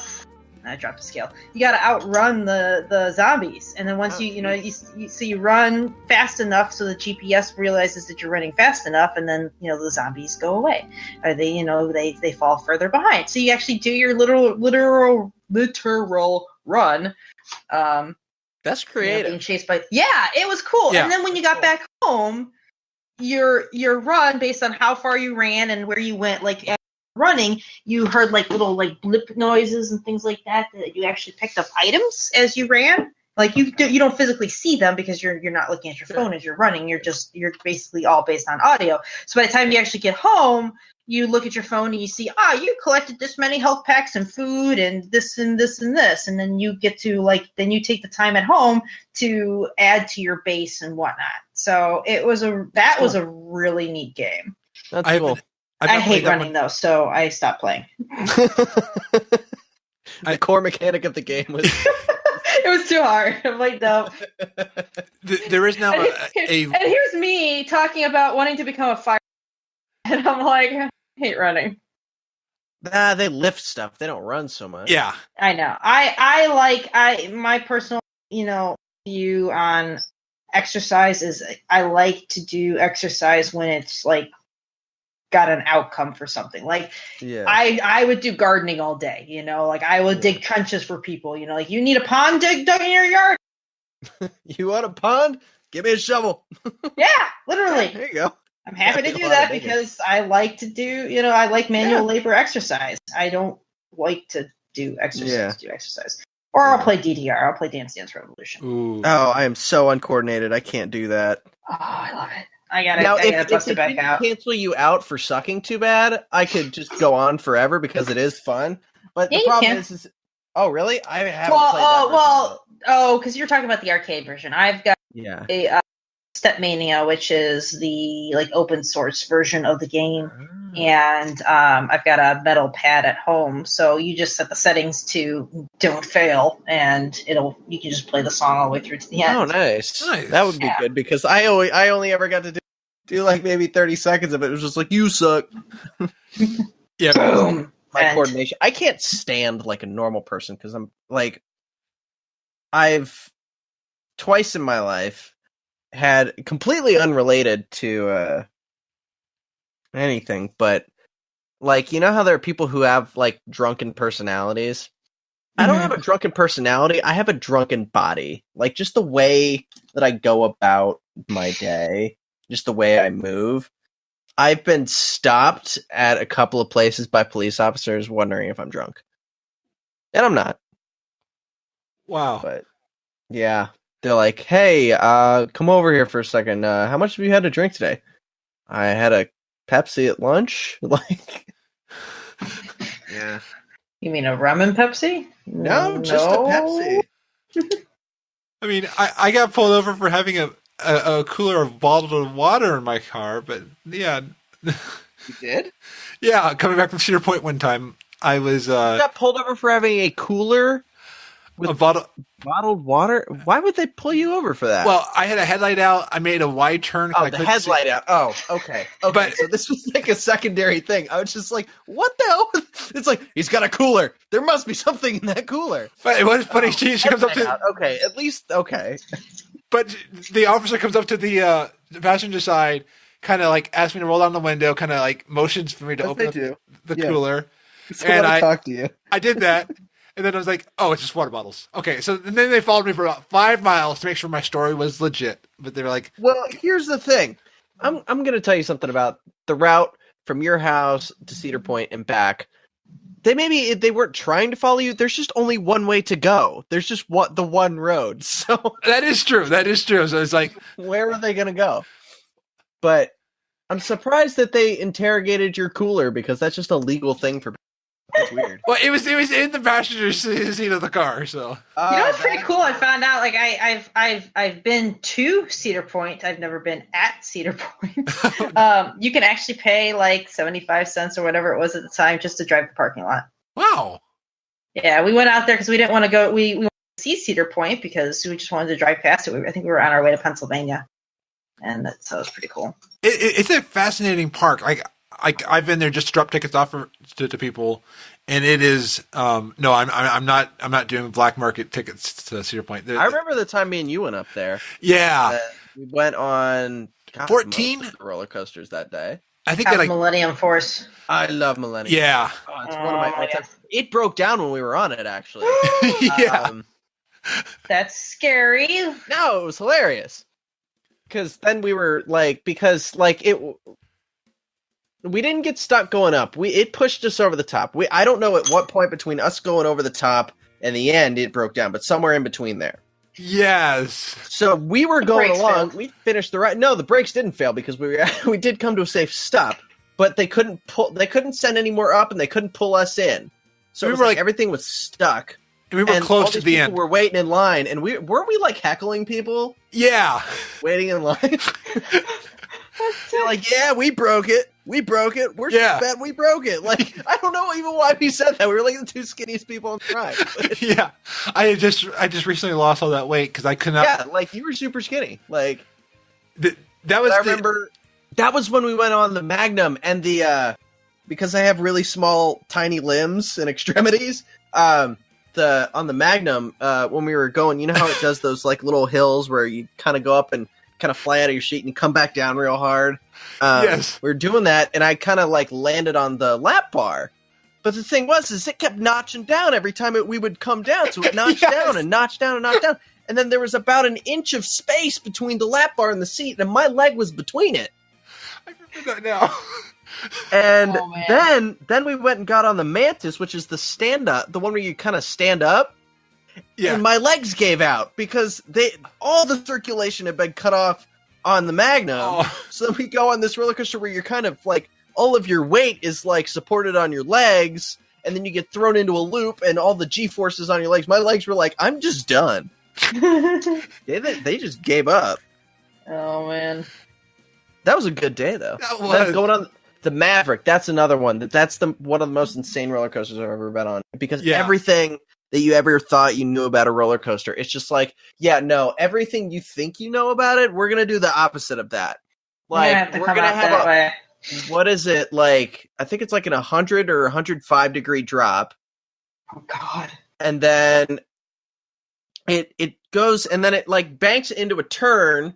So say you bank left into a turn, but then as you're going left, banked left, going through this turn, then it barrel rolls you to the right as you're going through this left turn. It's insane. Yeah.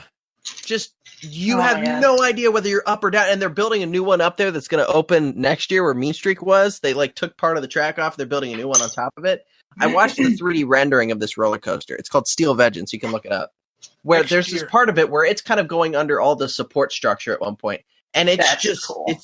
it's but here's the cool part that's insane is it's just twisting around like doing barrel rolls, and it's just through these supports. I'm like, oh my god, when I go on this, you're not going to know whether you are right side up or upside down because it does it so many times, and there's no like real vantage point to be able to tell whether you are up or down, because it's the same thing. That's Four like directions all around you. It's insane. if you follow any roller coaster Joker at Six Flags Great America in Gurnee, Illinois. I haven't been on that one. No.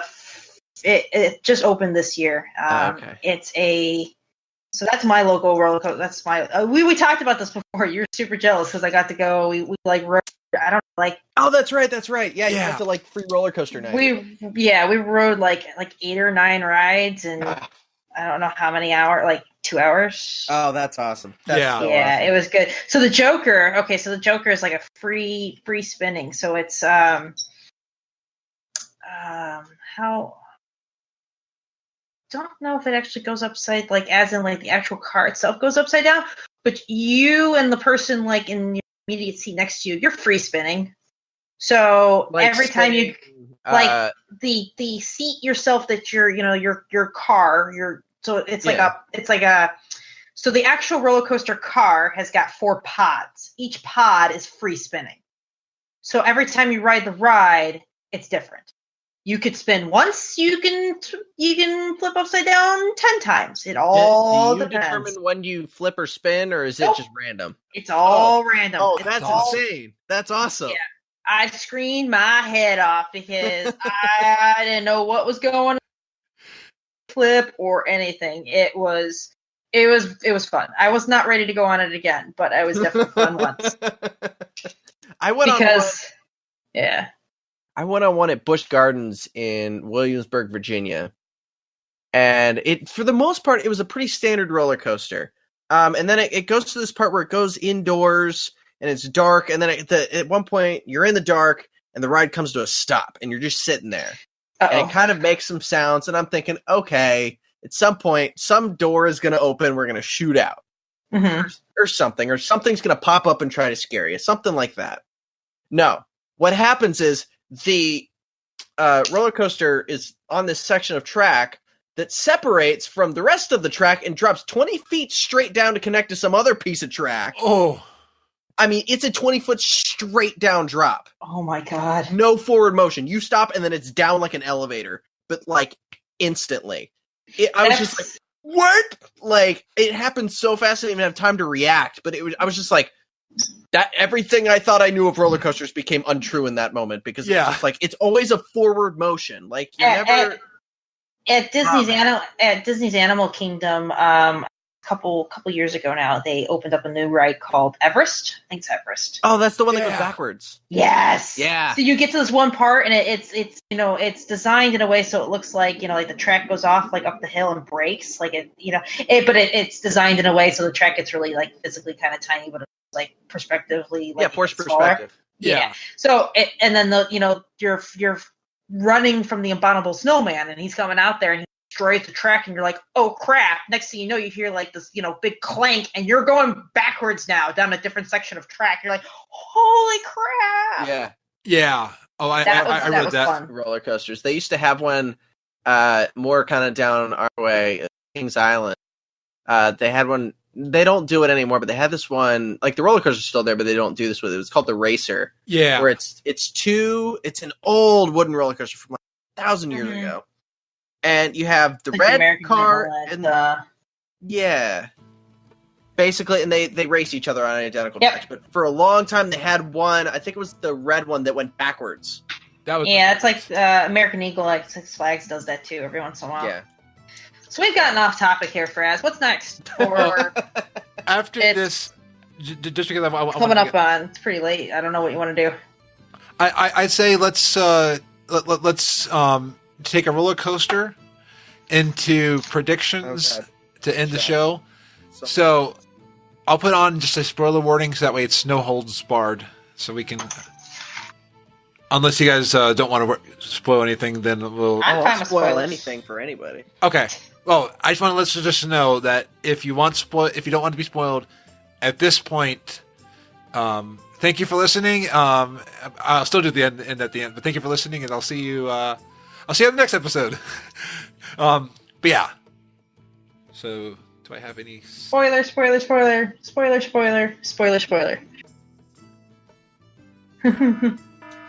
There we go. Yeah. All right. So morning. we Welcome have to Spoiler Cast. yes, the spoiler cast where we talk about car spoilers. No. We just talked about. Oh, so that's what Embrace the Spoilers is all about. Okay, Yeah. so I've been listening to that this whole time, and I should have been hugging a spoiler. Darn Yes. That'd be hard to do. it. You're right. So Uh, with BlizzCon coming up, you've probably listened to Bad.net News and you heard what Thist said about the demo area, right? oh, I actually, yeah. When I was looking, exactly where my brain went to, because it's funny because we talk about all the other podcasts and things like that. That's where I get my news from. Like, that's literally where I get my World of Warcraft news, my Blizzard news, and things like that. It's from all the podcasts I listen to. It's my way of keeping up with what's going on, even when I can't play. So, yeah. That's a really, really Yeah. World of Warcraft and set aside at BlizzCon. So... what else it's a demo area, so it's a really, really, really, really big demo area for World of Warcraft. Yeah, well, and you heard that the beta servers for a quick second had 8.0 on it. Whoops. Which makes me wonder. Like, whoops. Oh, I'm bleeding. I've got this. Spoiler alert. No, I have. Wait I for have the delay. Wait for the delayed. I'm watching the Twitch. Oh, there's the bleeding. Oh, there it is. I think I just. Oh. I picked the scab and all that. Anyway, I'm just so excited about it Things that are weirdly addicting. Yeah, Right. and I've been trying to stop myself from picking my face because I do that with stress, and I find every little tiny pimple and pot and thing to dig at. Oh, me too. And Like, no, I can't have any scabs when I go. No scabs. I'm very Must have a sensory. very pretty clean face. So for me, I like to feel what my hand feels like. So I feel my hand. But anyway. What? Okay. Anyway, Yeah, sorry. talking about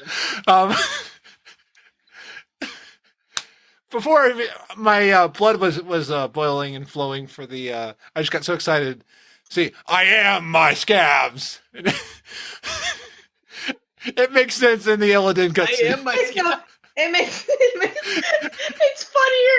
It's funny because he doesn't know what it's from. Yes. Oh no, I don't know anything. Well, No, but it's funny that he thought that was funny. But it's even funnier because it's actually got a pop, a Blizzard pop culture reference. It probably does, and I'm just thinking he's just saying. Yeah. I'm taking it at face value. Okay, good. It's great. Yeah, absolutely. It's really great. But that just reminds me of a joke. So he got to dinner. This is a real sidetrack here. And my brother-in-law says this one joke. He goes, knock knock. Who's there? William Shatner. William Shatner. William Shatner who? William shat in our pool, and now I'm pissed. So he tells this joke. We're cracking up. My one friend, she's cracking up too. And then, but she's got this look on her face like, this is funny, but I don't know why it's funny. And he's asking her, he's like, you don't know who William Shatner is, do you? And she's like, no. And she's just laughing. He's like, oh my God. How do you not know who William Shatner is? Oh my goodness. She didn't know who William Shatner was. But anyway, so. Yeah. There's your knock neck joke. And William Shatner plays WoW, or at least played WoW for a commercial, so. Right. I'm surprised you got through that whole thing, Fraz, and didn't do any William Shatner impression, because anytime he comes up, you start doing it. Oh, what? Didn't do any William Shatner impression. Okay. So, there is a big demo area over at BlizzCon for WoW. Okay. It's painful for me to do. It's probably painful to hear. Oh my God. But yeah, Yes. and so beta servers are there. Christy Golden, Amazon leaked her new novel, and she's confirmed that it is called Before the Storm. Madros on All Things Azeroth made a good point. Amazon dates are not always set in stone. So I know people are saying May. It may be before May, maybe after May. What about It may be Chinese May. Amazon? It may not be May. It may be May. Yeah. Maybe May. Or it may never happen. No, Maybe, maybe. Maybe. And what's interesting with the maybe, What? I don't. I was trying to use the maybe into a sentence. We broke him. Yeah. Not hard to do. No. Frazley has to be rebooted. Okay. Did you try turning it on and off again? Yeah, Mickey just Crowd. just hard reset. That's Blue screen of death. We'll just restart the whole cast. It's all over. Stop. Welcome to Frazlcast. Oh gosh. Woo, woo. Chugga, chugga, chugga, chugga, chugga, chugga. Woo. Okay. You do that pretty well. I would have thought it was The important. first time I ever heard that thing, I thought it was him. Or no, it wasn't. It was He either isn't now. him or I thought it was one of our friends, Colin. Yeah. The voice at the beginning sounds exactly like him. It really I've does. heard him make that exact noise before. Yeah. Hey, Colin, if you're listening, I don't know if you. I think you know I've got a podcast.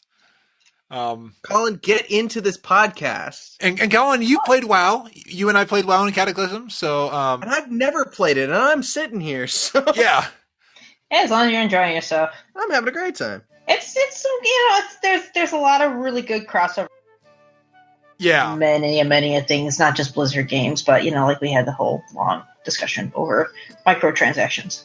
Absolutely. That's Anyway. we are a WoW podcast and geeky stuff and geeks can. Geeky stuff. Yeah. Thought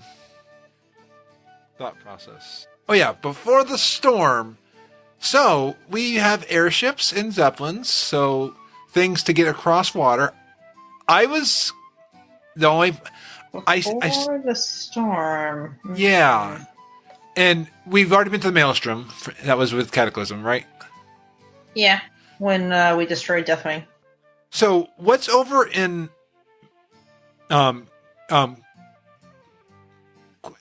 it's either Kultiros or Quelteros. Gamepedia says Kultiros. Colteros. Kultiros. That's where is that where the storm is Kultiros? appearing? What's that? Is Kultiros where people are saying that we're going? Because I'm Yes. That is one of the predictions. We are having a South Seas, High Seas adventure dealing with N'Zoth, I believe. N'Zoth? Is it? Or is N'Zoth gone?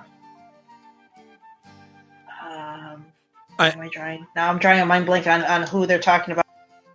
One of the old gods. So there's an old god that's left that was actually down in the Maelstrom. That was actually where the supposed Tomb of Sargeras was. Like, what was it on top of? Why are we dealing with all this Titan Forge apparatus down at the bottom of the Tomb of Sargeras? Like, why is this all here? What's going on here? And what was it, having to do with anything? Pretty sure, because there were still, the cages of the old gods. There was 3 of them. One of them was ripped out of Azeroth by the Titans, and that's where we ended up with the Well of Eternity. The other one was up in Northrend, which we pretty much should have destroyed. However, it's questionable what Odin is going up there and doing right now. That leaves a lot to the discussion of where he's going and why he's going up there. And then there's the one that was imprisoned in the ocean. So, yeah, there's just a lot of breadcrumbs out there right now that are leading in those directions. Well, in Silithus, because 7.3.2 just launched today, there is. Oh yeah, I heard about that. So Yeah. what happened now? In Silithus, there's a little hole now. Ooh. I'm making a hole. I don't know why. My open hand, but yeah, there's and Wowhead was saying that it sounds like it's from like one of the old gods. So either something's breaking free, or as somebody said, Azeroth could be waking up. Mm-hmm.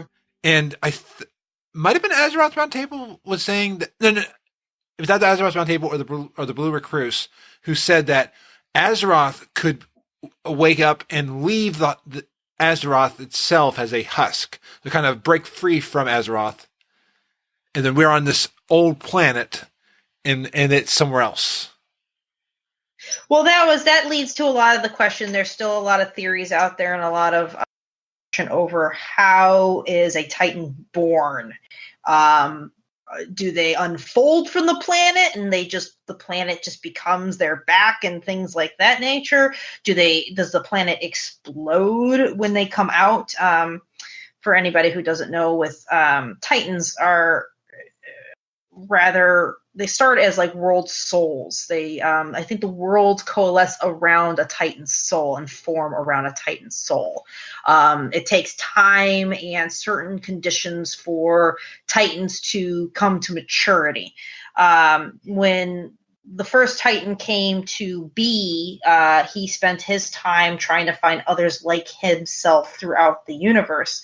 And he wasn't quite sure exactly how he came to be, but what he ended up doing is figuring out how others, he was looking for others in the universe like himself, and figuring out how finding other world souls and working towards triggering them to come to, maturity and come out. So there's still a lot of speculation as to how in which a Titan is born, pretty much. So I doubt that Azeroth as a planet is going to be destroyed or disappear. I'm on the boat that there's going to be some kind of like transcendence, and like they kind of teleport out of the soul or something to that nature, and they leave the planet behind.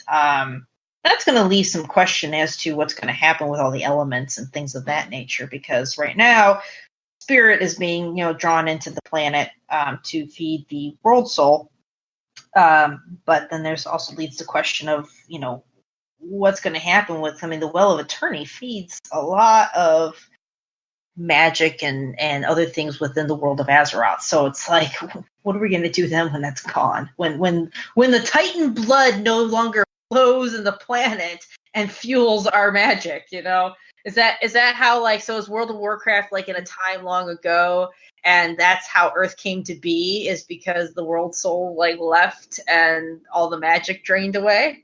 I could see that, and then we could work into Overwatch could actually be in the universe. I mean, in a weird way.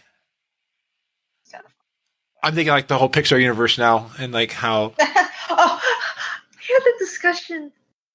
Oh, I swear to God, I just had the discussion recently. I don't know, was it with you? We were talking about how the Pizza Planet truck is in literally every Pixar movie. Almost every Pixar. Yeah, almost in every single one, but it's in. It's even in Brave. It's in Brave, too. There's one that it's not in. Shoot, which one is it not? I bet it probably is, though. No, I read somewhere that there is one where it is not. Gotcha. For some reason. Every one of them has some Easter egg that from another one. Every single one does, but the Pizza Planet truck, I want to say... which one is it? I'm not sure. I'm trying to think of all the Pixar movies. There's been so many now. It's not in Moana. Oh, I know Moana's not that's Pixar. not Pixar. I know. Don't you do this to me, man. I'm a movie nut, so Pixar. Oh man, that's my jam. All right, I'm looking up all the Pixar movies right now. All right. So you were saying, Chris, about I just got your brain spark going on. Talking about how the alternate universe. Yeah, well, and Diablo 3 looks a lot like WoW. You never know. Maybe Sanctuary is part of stuff. But that could just be that sharing the art style. But one thing that you just said kind of got a thought going with the Well of Eternity powering a lot of things. One of the complaints against either a new engine or a World of Warcraft. Are you fine?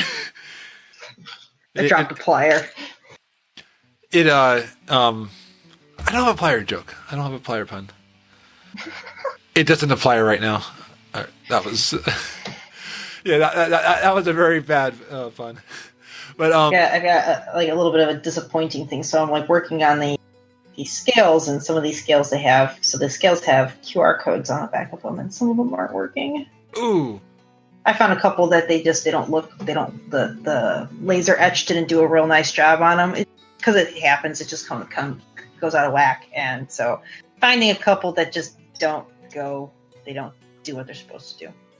But oh well, they're still really cool keychains. yeah. Anyway. So everybody, Siilverbolt's the one who makes those blue keychains. So if you're listening to this after BlizzCon, you have a blue keychain, Siilverbolt.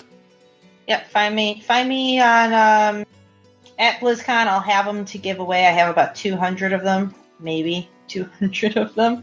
I might have 100 at this point. We'll see. I'm almost done with my one ring, almost, and then I got a whole nother 100 to do. I'm crazy. I don't know why I'm doing this to myself, but I am. And then afterwards, since there was such a great demand on these, I am going to be looking at doing some other stuff, such as Overwatch Ultimates and things like that nature as well, too. So Nice. anyway, so you were saying The beginning of an Etsy store. So, yeah, getting there. nice. What is that? I hear people talk about that. What is that? Etsy is crafty eBay. Yeah. Oh, okay. You can only for sell handmade things. crafts and things like that. That's what it is. Okay. It has to be items that you yourself have made. So like you can't be a store selling things on there, but you can have your own store. That's the okay. Sorry, I'm going back. The one Pixar movie that the Pizza Planet truck is not in is The Incredibles. Interesting. That's the one. I knew there was one. I couldn't remember which one. Which also, I just saw they're making an Incredibles 2. Yes, I can't wait. I can't wait for that. That's gonna be so. No capes. No capes. No capes. No capes. No capes. I love Anyway. that that's the director of the movie doing the voice of that. Oh, really? Wow. You know, it is. Yeah, Brad Bird. That's awesome. He also does that lady, Ross. Edna Mode, she reminds me of, what's that show? NCIS Los Angeles. There's this little squatty lady on that show that looks exactly like her. I'm going to find a picture of her. And he also does Roz. I'm watching you, Mazowski. Incorrect. That is a different guy. Oh, But also a guy who works at Pixar, but a different guy.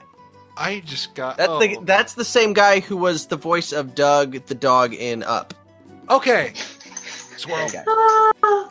Doug the dog is literally my dog. Yeah. He's my cat. Yeah, my dog is definitely a squirrel dog, and he's just, his name is Tucker. And anytime everybody sees a picture of him, they're like, "Hi, my name is Tucker. I like food. Food is good. Do you like food? Food is really awesome. Squirrel. Hi." That's actually, I'm like that in real life. Like, that's just my personality. I'm all over the place. And Is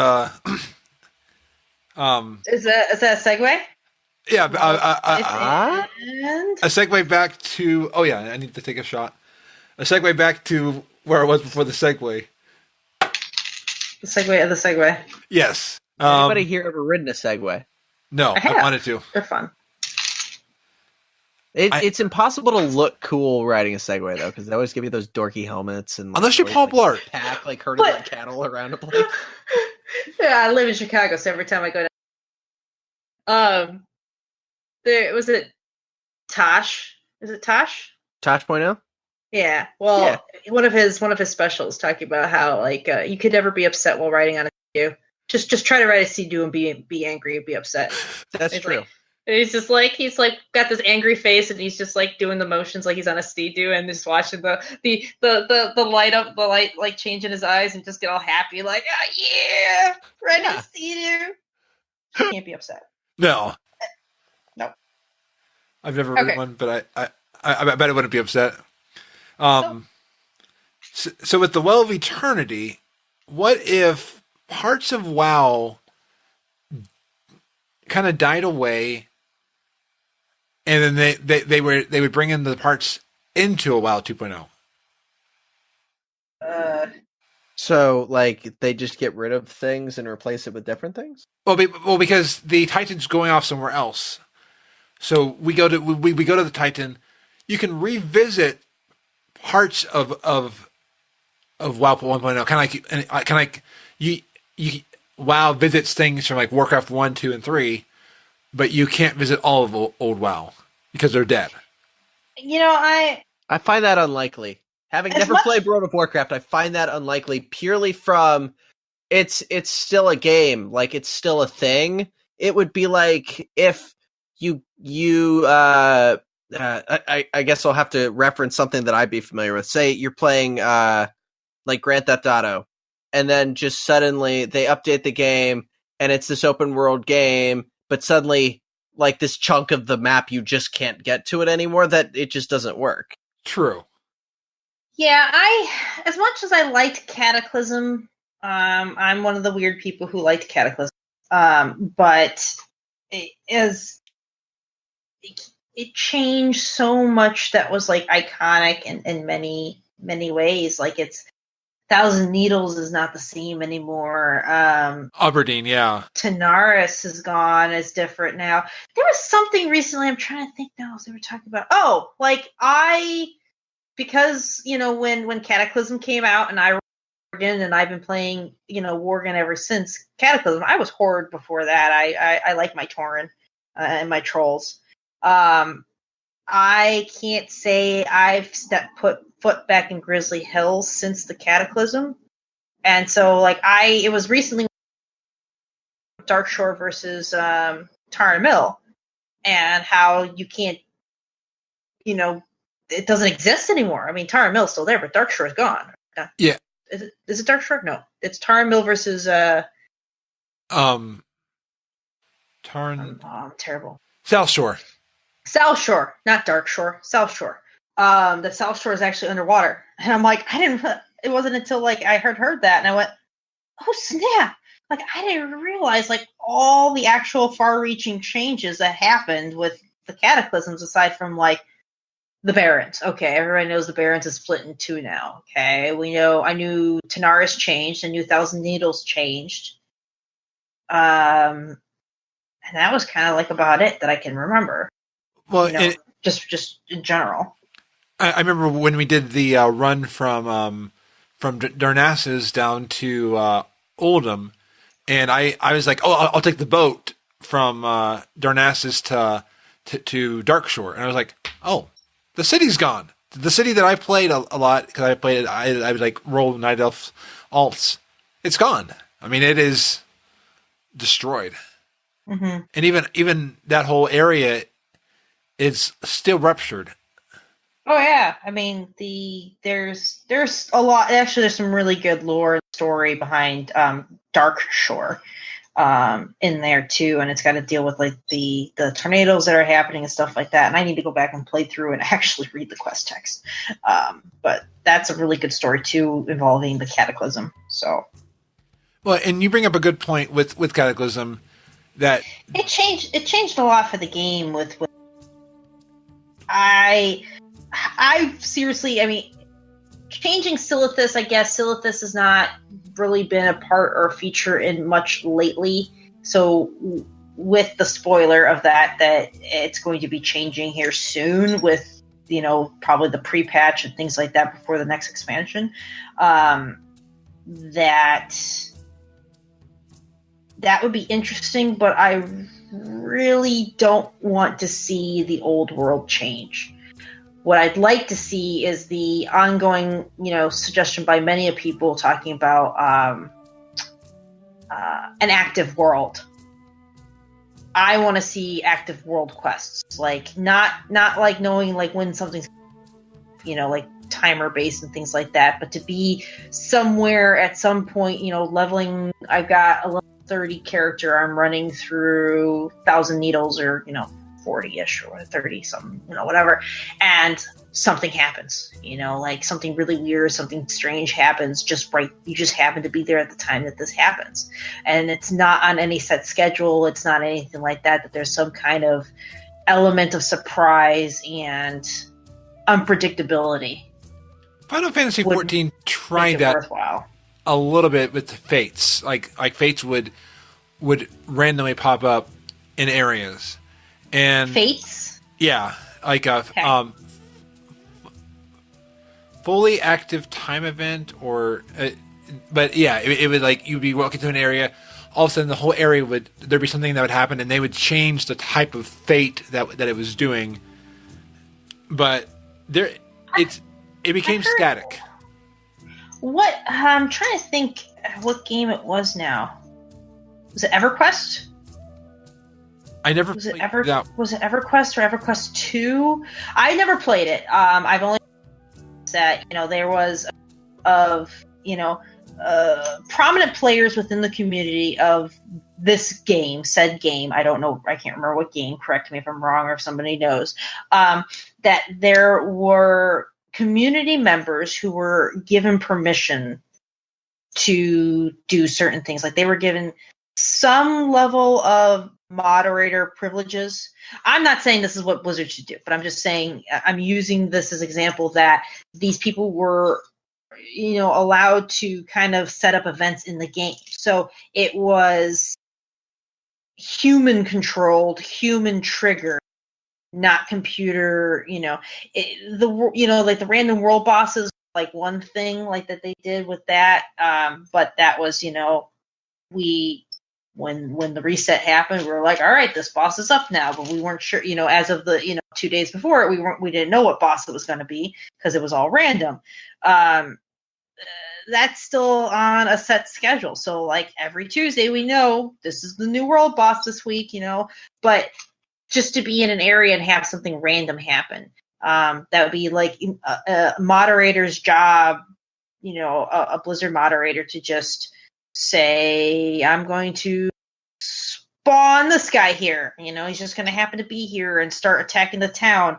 And everybody's going to start getting the, if they've got their local defense on, the local defense is going to start triggering off saying, such and such is under attack. And then, actually trigger some people to go check it out because like, hey, what's going on out here? Kind of like what made I'm watching Nerd Slayers talk about the Matrix Online, and I always wanted to play that game, but they had mods who would actually like be Morpheus, it'd be Neo. Yeah, the Emperor Nero appeared in Matrix Online. No, but like they would have mods who had a role to play, but you would be in the game doing something, all of a sudden you would hear, oh, by the way, Morpheus is over here, something's happening, or agents are invading. So like they kind of did things, and they actually did have a storyline that they moved it across. So like people knew what the story was, but people were like, hey, did you see Morpheus was here a day ago? And he said this. The community got engaged. Mm-hmm. So yeah. I would like to see that. That would be really cool. Actually, along that, what was it? So I'm backlogged on my Azeroth, on my Azeroth. Scott Johnson was on, and he was talking. They were discussing how about podcasts and how some of the subject matter for the Blizzard podcasts are changing, where some are, we're strictly World of Warcraft or no longer World of Warcraft or other stuff too, or they're making their way back to World of Warcraft and you're trying to find content to talk about during a podcast. And they made an interesting point about how like World of Warcraft now is, the story's great and all, and it's, and the way that it's scripted in the quest, but our stories are all the same. Yeah. Where is the element of personal stories that you can, share with someone what happened out there in the world, something crazy that happened that you weren't expecting. Like, I'm pretty sure it still happens. I'm just not part of it, but going to the crossroads and just having an epic all-out Horde versus Alliance battle just out there and just causing havoc and having problems. I think this might be another shenanigans night I'm thinking about. Yes. But I just remember the other times too, taking over the tower in Westfall. That was always fun too. That was opposite faction. I was Horde. We were messing with the tower there in Westfall. Nice. But just real world, open world PvP, things like that, and just having fun, literally shenanigans out there in the world. And maybe I'm not part of that much in the community, in that aspect of the community, but need to see more of that happen. And I think definitely having Blizzard help to initiate that by doing random world events. I mean, they're trying to do it with like these micro holidays, and yeah, they're great at that, but something that just out there that just happens to happen, you know, that would be a story. Be like, oh my god, guess what happened the other? Yeah, and out of nowhere, this troop of druids came out and they had a quest for me or something. I don't know. It didn't do anything, but you know, it's something. Or like a random rare mob. I mean, that's like rare mobs, but like rare mobs are not even like all that rare. It's like you just stand there, you know, like the silver dragons, you know, you just wait there, and there he is. Okay, I'm gonna kill him now. Yeah, I think one of the rarest ones is still Poseidon and Vestier. I think that's the one. Oh gosh, yeah, that mount is so expensive to buy. Yeah, I bet. I keep every once in a while I'll go out there to do a quick patrol. I mean I know somebody they're already there waiting for it, but like I was listening to some audiobooks about MMOs, like, and they had what you described. They had you would do something, or you would be somewhere. All of a sudden, you would have a world quest, or you'd have a quest pop up in your inventory, and it's like you didn't know that it was there. So that sense of, that initial sense of exploration that we all had with WoW, back before there was WoWhead, back before there were quest guides, that initial sense of, oh wow, did you see this quest? Where's this quest going to go? Where do I go? And so the problem is what they're trying to combat against with the micro holidays is that they don't want people to feel like they missed out, like this was anything crazy or anything, you know, that they had to do. You know, that's an issue. Yeah. What they don't want people to feel like they have to do it. I think my idea for like the random world events would be maybe just a little blurb of story, you know, like I haven't experienced it, but I know that it's there. If you like wait around long enough on the ship in Argus, that there's some conversations that happen between, you know, the NPCs on the ship, you know, and that's kind of neat. Like you would not notice that, and or like just happen to be walking. What's this going on over here? Yeah, you know, kind of like. Sorry, go ahead. The lamplighter in Dalaran, who kind of goes around every night, and then like and you go there, or if you want the shoe shining toy, go there at a specific time when he's gone. Kind of like Morrowind and Oblivion and in Skyrim, like you go to a city and things change on a schedule. Yeah, the schedule that's. I just want to have the incentive to want to level a character again. Granted, I need to level an undead because I don't think I've played since they redid the entire undead zone, the undead storyline. That needs to happen at some point in time. But just the incentive to want to go back to some of these old zones to, you know, maybe to be working on knowing that these random events could potentially happen. Just to be like, you know what, let me go back to Frazley, let me go work on, you know, I've heard there's some stuff that could happen out there. You know, maybe there's a rumor, you know, like maybe you could be in the major town, you know, one of the major cities, and an NPC whispers you.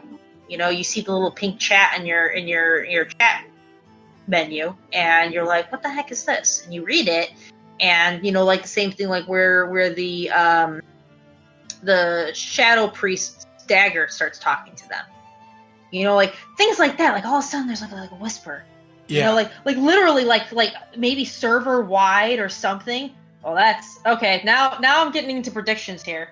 Oh, absolutely. So if we're talking about old gods here for the next expansion, what if like the old gods start whispering to you, like as a character, as a player character? So, you know, granted, it's gonna spread like wildfire. Which, if you figure, you know, if somebody's getting these whispers, and you're like, dude, did you see that whisper? And they're like, no, what? No, go look at your chat. And you go look at your chat, and you're like, oh shit, we should go. Let it said something like, the ground stirs in Silithus, and you're like, let's get to Silithus right now, because it hit right at say 6:05 p.m. or something like that, just a random arbitrary time. Next thing you know, you're out in Silithus, and just people start flocking in there. Just people just start showing up out of nowhere, and just because of this random thing just happened to start happening in the game. And you just head out there, and then all of a sudden, like, a whole bunch of other people who showed up there too. And then a world boss spawns or something kind of crazy weird like that. But you never know where this world boss is going to be. Unless you're online. But then you lead into the issue of, what does the world boss drop? Is he going to drop something that's going to be, that would be, you would get into like the micro situation where he drops an item that gives you water walking for 5 days. I don't know. I'm just throwing something out there that's temporary. Something that makes it so that you don't feel bad that you missed out on it, but you have the story of how you got called to a random zone in World of Warcraft for this spur of the moment event.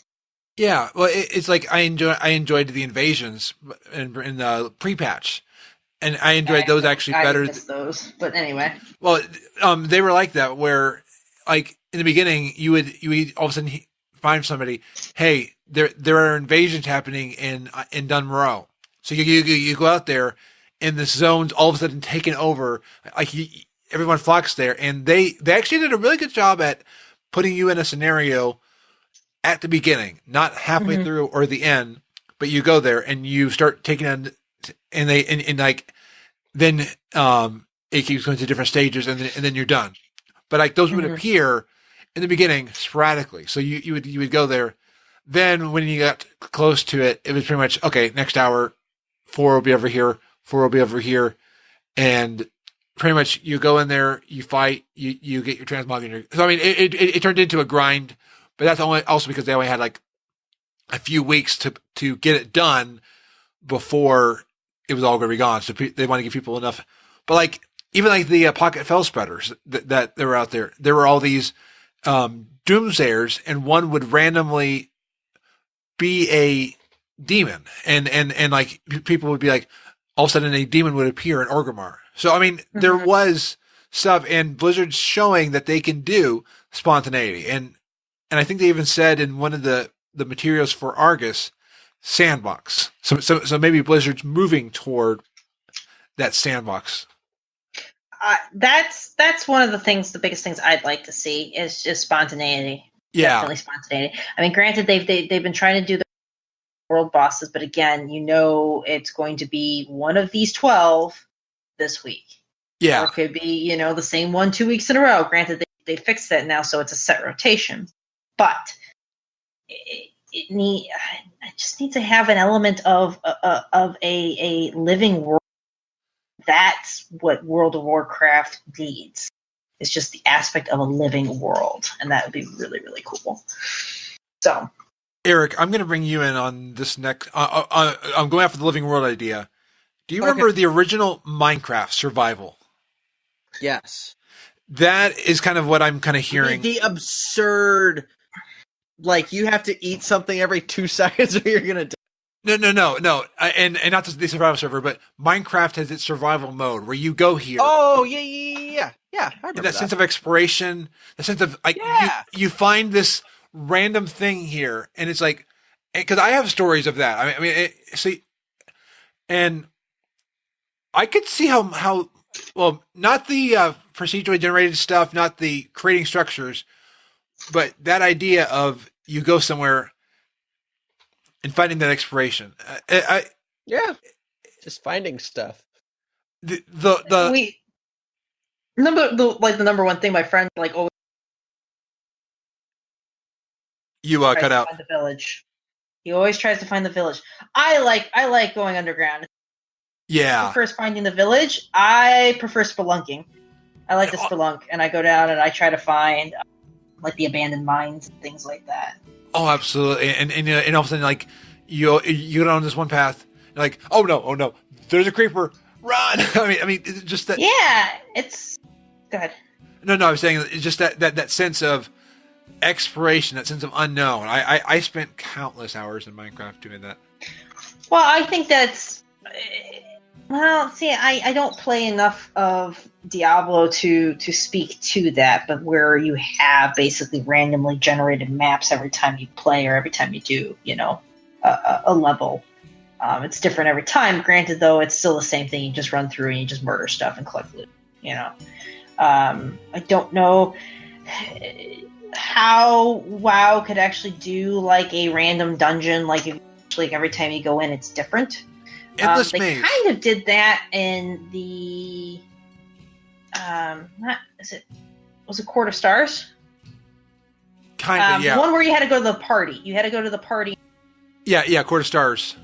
That was cool. Like the first time I did that, I was like, wait, what's going on? Dude, you gotta talk to people, you gotta figure out who's the secret agent. Oh, that's cool.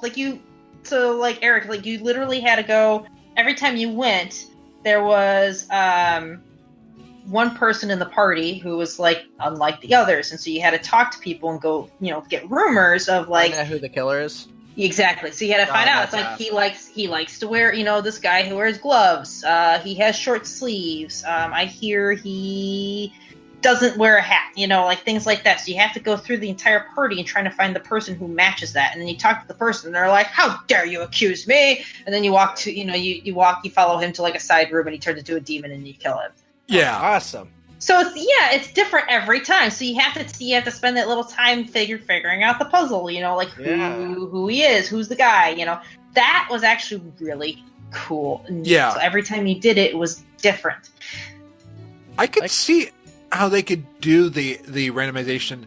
The Lucid Nightmare, the Endless Halls was random, and Final Fantasy XIV has a dungeon where you start at one, and when you go in, your party locks to a instance, but then you go to different rooms, and the rooms change and things like that.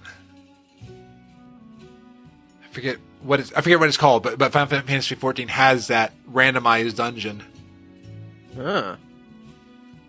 It's a lot of programming, a lot of work, but that's something I'm hoping that World of Warcraft heads towards is definitely in spontaneity and randomness. Yeah, and stories. Well, and the stories, so good.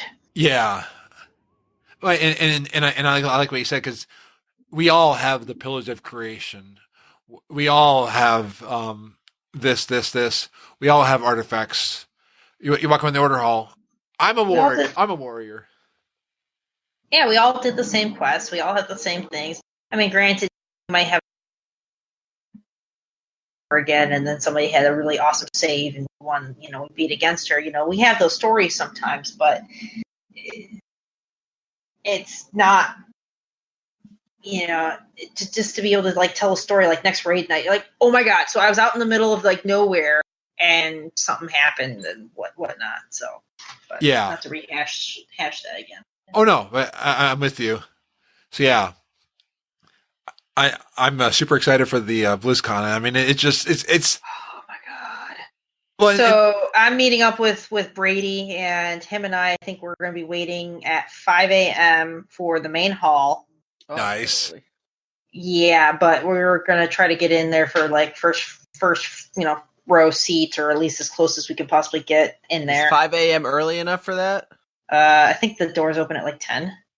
Oh, or maybe. the opening ceremonies start at 10. There's people actually out there like waiting like midnight the day before. I was going to say, people probably camping out for this thing, right? Oh yeah, absolutely. So 5 a.m. is, it's reasonable.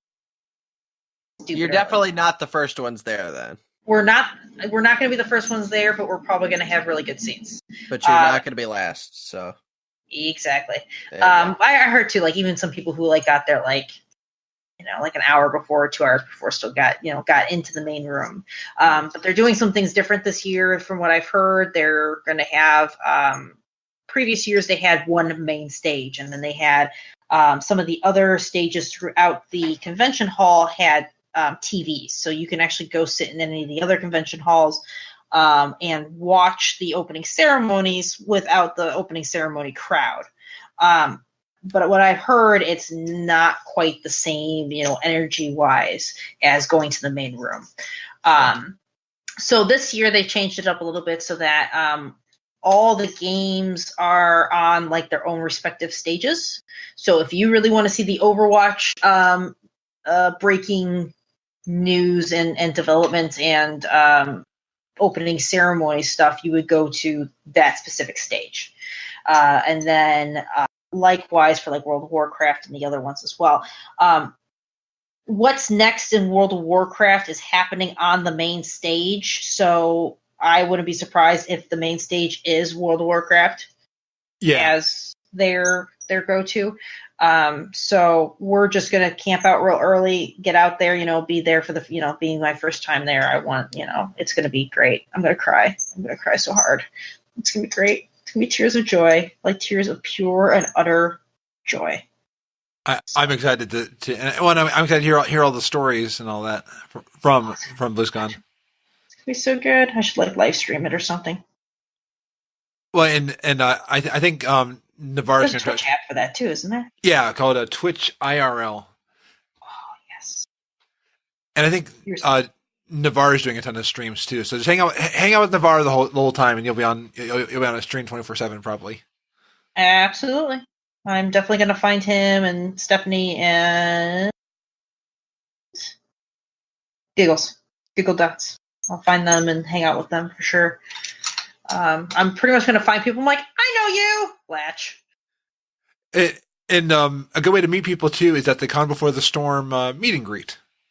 Yes, I heard another really cute idea, and I think it was from one of the episodes that Hawkeye had, one of the people he had on there, and it was just make yourself a LFG sign, a looking for group sign. Nice. Like that would be kind of interesting to do, just to see what would happen. Like really, like just to find out and see where it takes you. Like where will this take me?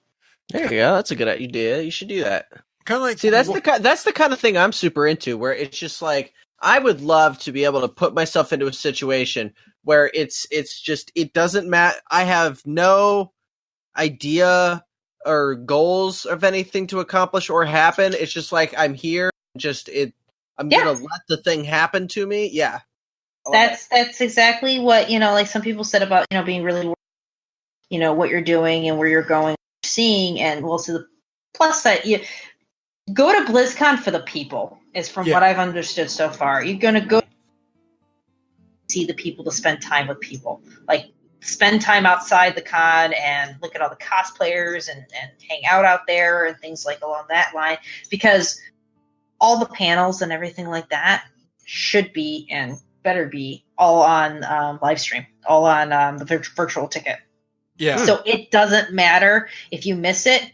Just take a weekend or something afterwards. It'll be up for a couple weeks after BlizzCon's over. You can watch all the VODs, all the videos from the virtual ticket. Nice. And all the stuff will be on YouTube too.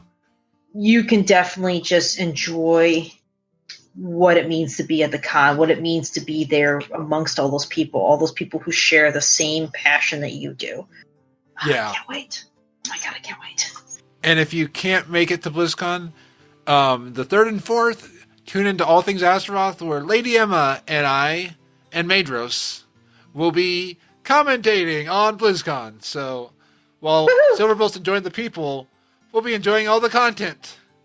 If you want, I can message you guys in and give you on the spot, on scene reports. Oh, absolutely. That'd be awesome. Yeah, text me. We'll work it out, and I can definitely give you guys the inside scoop. The inside scoop. What's going on? The word on the street. Yep. word on the BlizzCon stream. Yep. And word on the street, I just looked at my iPad. It is 11:47 p.m. Eastern. Wow. Yeah. I was wondering. I was just like, 3-hour show. Passed out by this point. But we were having a fun time. So let me. Hey, I've enjoyed it because, man, I don't know how many keychains I got done tonight, but I got quite. Nice. Can I take a guess of how many keychains? Yeah. Sure. 50. I don't know.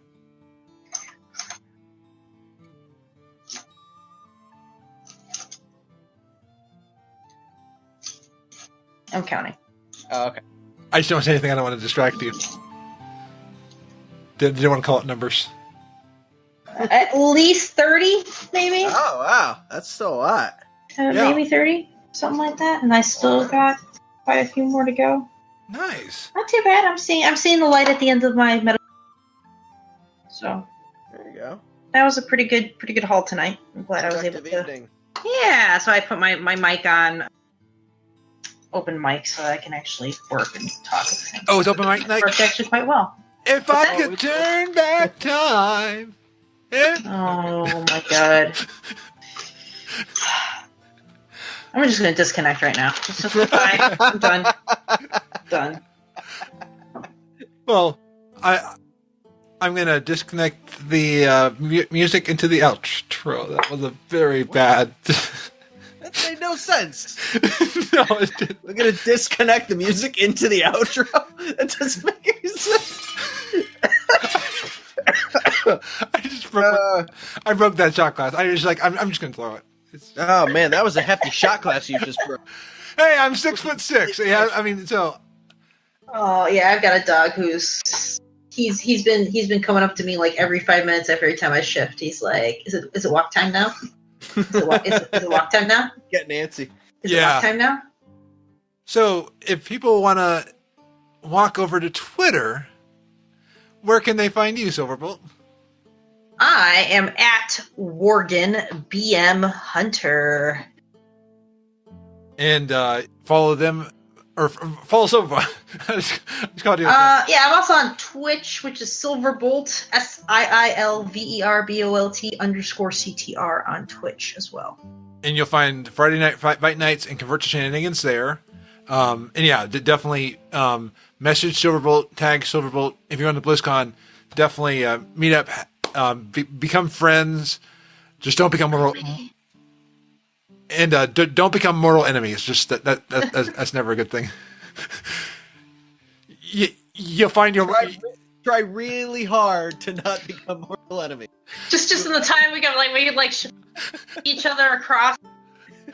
Yeah. You just you go look at them and you just do eye to eye. Like you put the two fingers towards your eye, you put the fingers towards them. You're just like, I'm watching you. Exactly.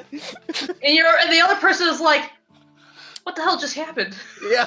I just and then their friend elbows them. Like, I think you just made a mortal enemy. Yeah. I didn't do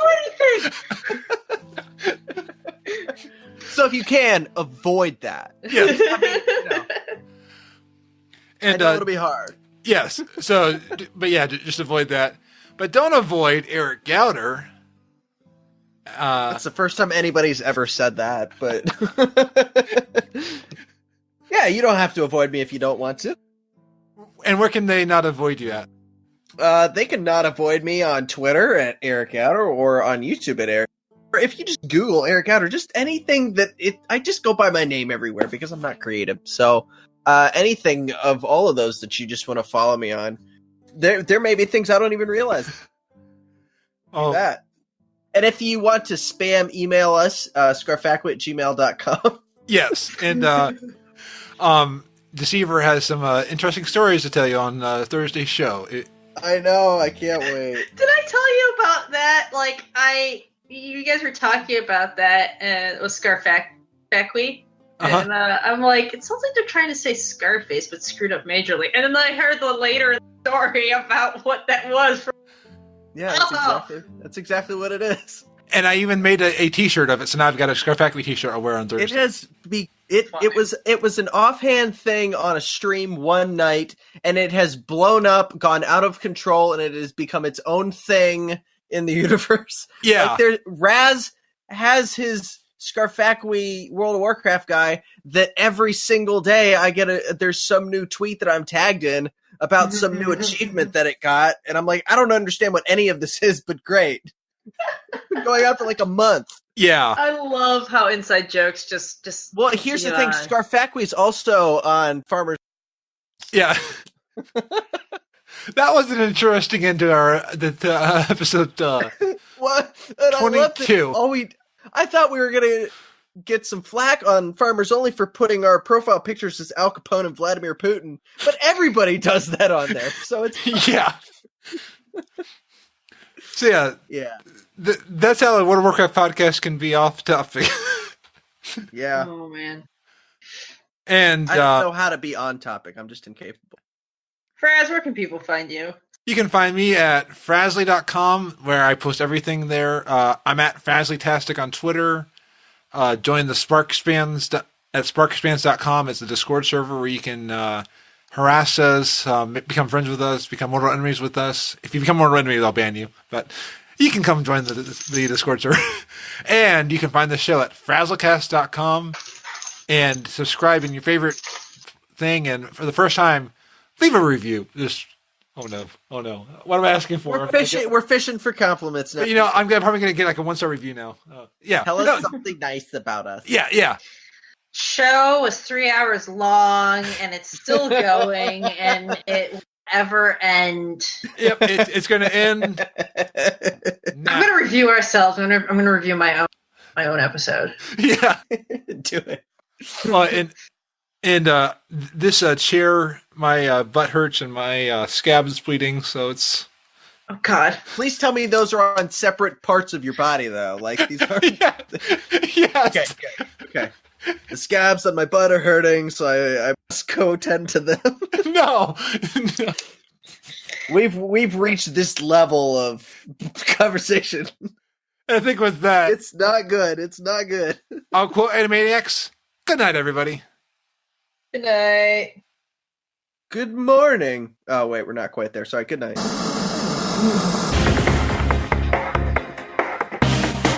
Greetings, gamers. This is Mewcow, your guide in treating a common gamer condition called altitis. As we settle into patch 7.3, it's time to focus again. Strange as it sounds, the Legion expansion has really put an emphasis on focusing on one path, or alt. With artifact knowledge automatically increasing every week, there's less of a need to grind out every alt's artifact power. Every alt gains access to the Netherlight Crucible and other Argus amenities once one character unlocks them, so multiple grinding isn't needed. Also, with the Crucible's power being linked to artifact level, it is best to focus on only one weapon. Even Reputation pays to focus on, with the upgraded Argus Flight Whistle now being a toy that all alts can use once obtained. And with account-bound unsoundly gear drops sealing the deal, it really does pay to keep a main alt as your focus. But there is something that still benefits from an army of alts, and that's the Endless Horseman's Reigns runs. If you have questions, tips, or want to discuss a topic further, find us on Twitter at altitis.net. And show notes can be found on our website, altitis.net. On behalf of the Alt Army, we hope you find this information useful in the treatment of your altitis.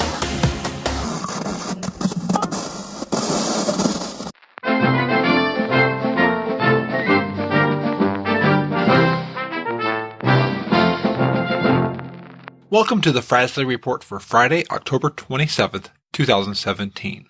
I am Frazley Sparkspan. Destiny 2 launched on Tuesday for PC. This coincided with maintenance for World of Warcraft. During this time, NPCs and mobs from Destiny 2 and World of Warcraft were hanging out together in the Battle.net Green Room.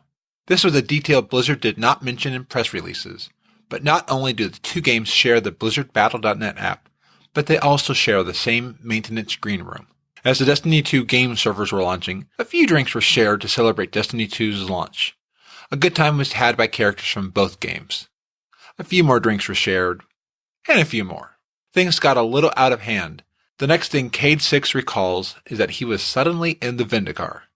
He looked around and saw that everything looked similar, except the graphics were of a stylized art style. He suddenly realized he was not in the Citadel of Destiny 2. Blizzard has confirmed the incident took place during a busy time for a game launch. They said the ID system for their game characters was down due to the influx of players swarming into the Blizzard Battle.net app.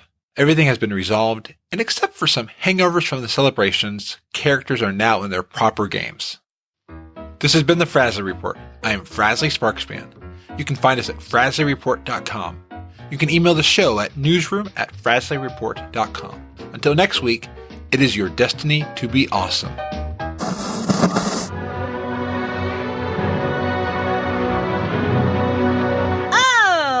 Ludra the Mage here. And I'm Ben the Mage. Ludra. Did you know that dogs and beasts can smell fear and that the human head weighs 8 pounds and my cat's breath smells like cat food?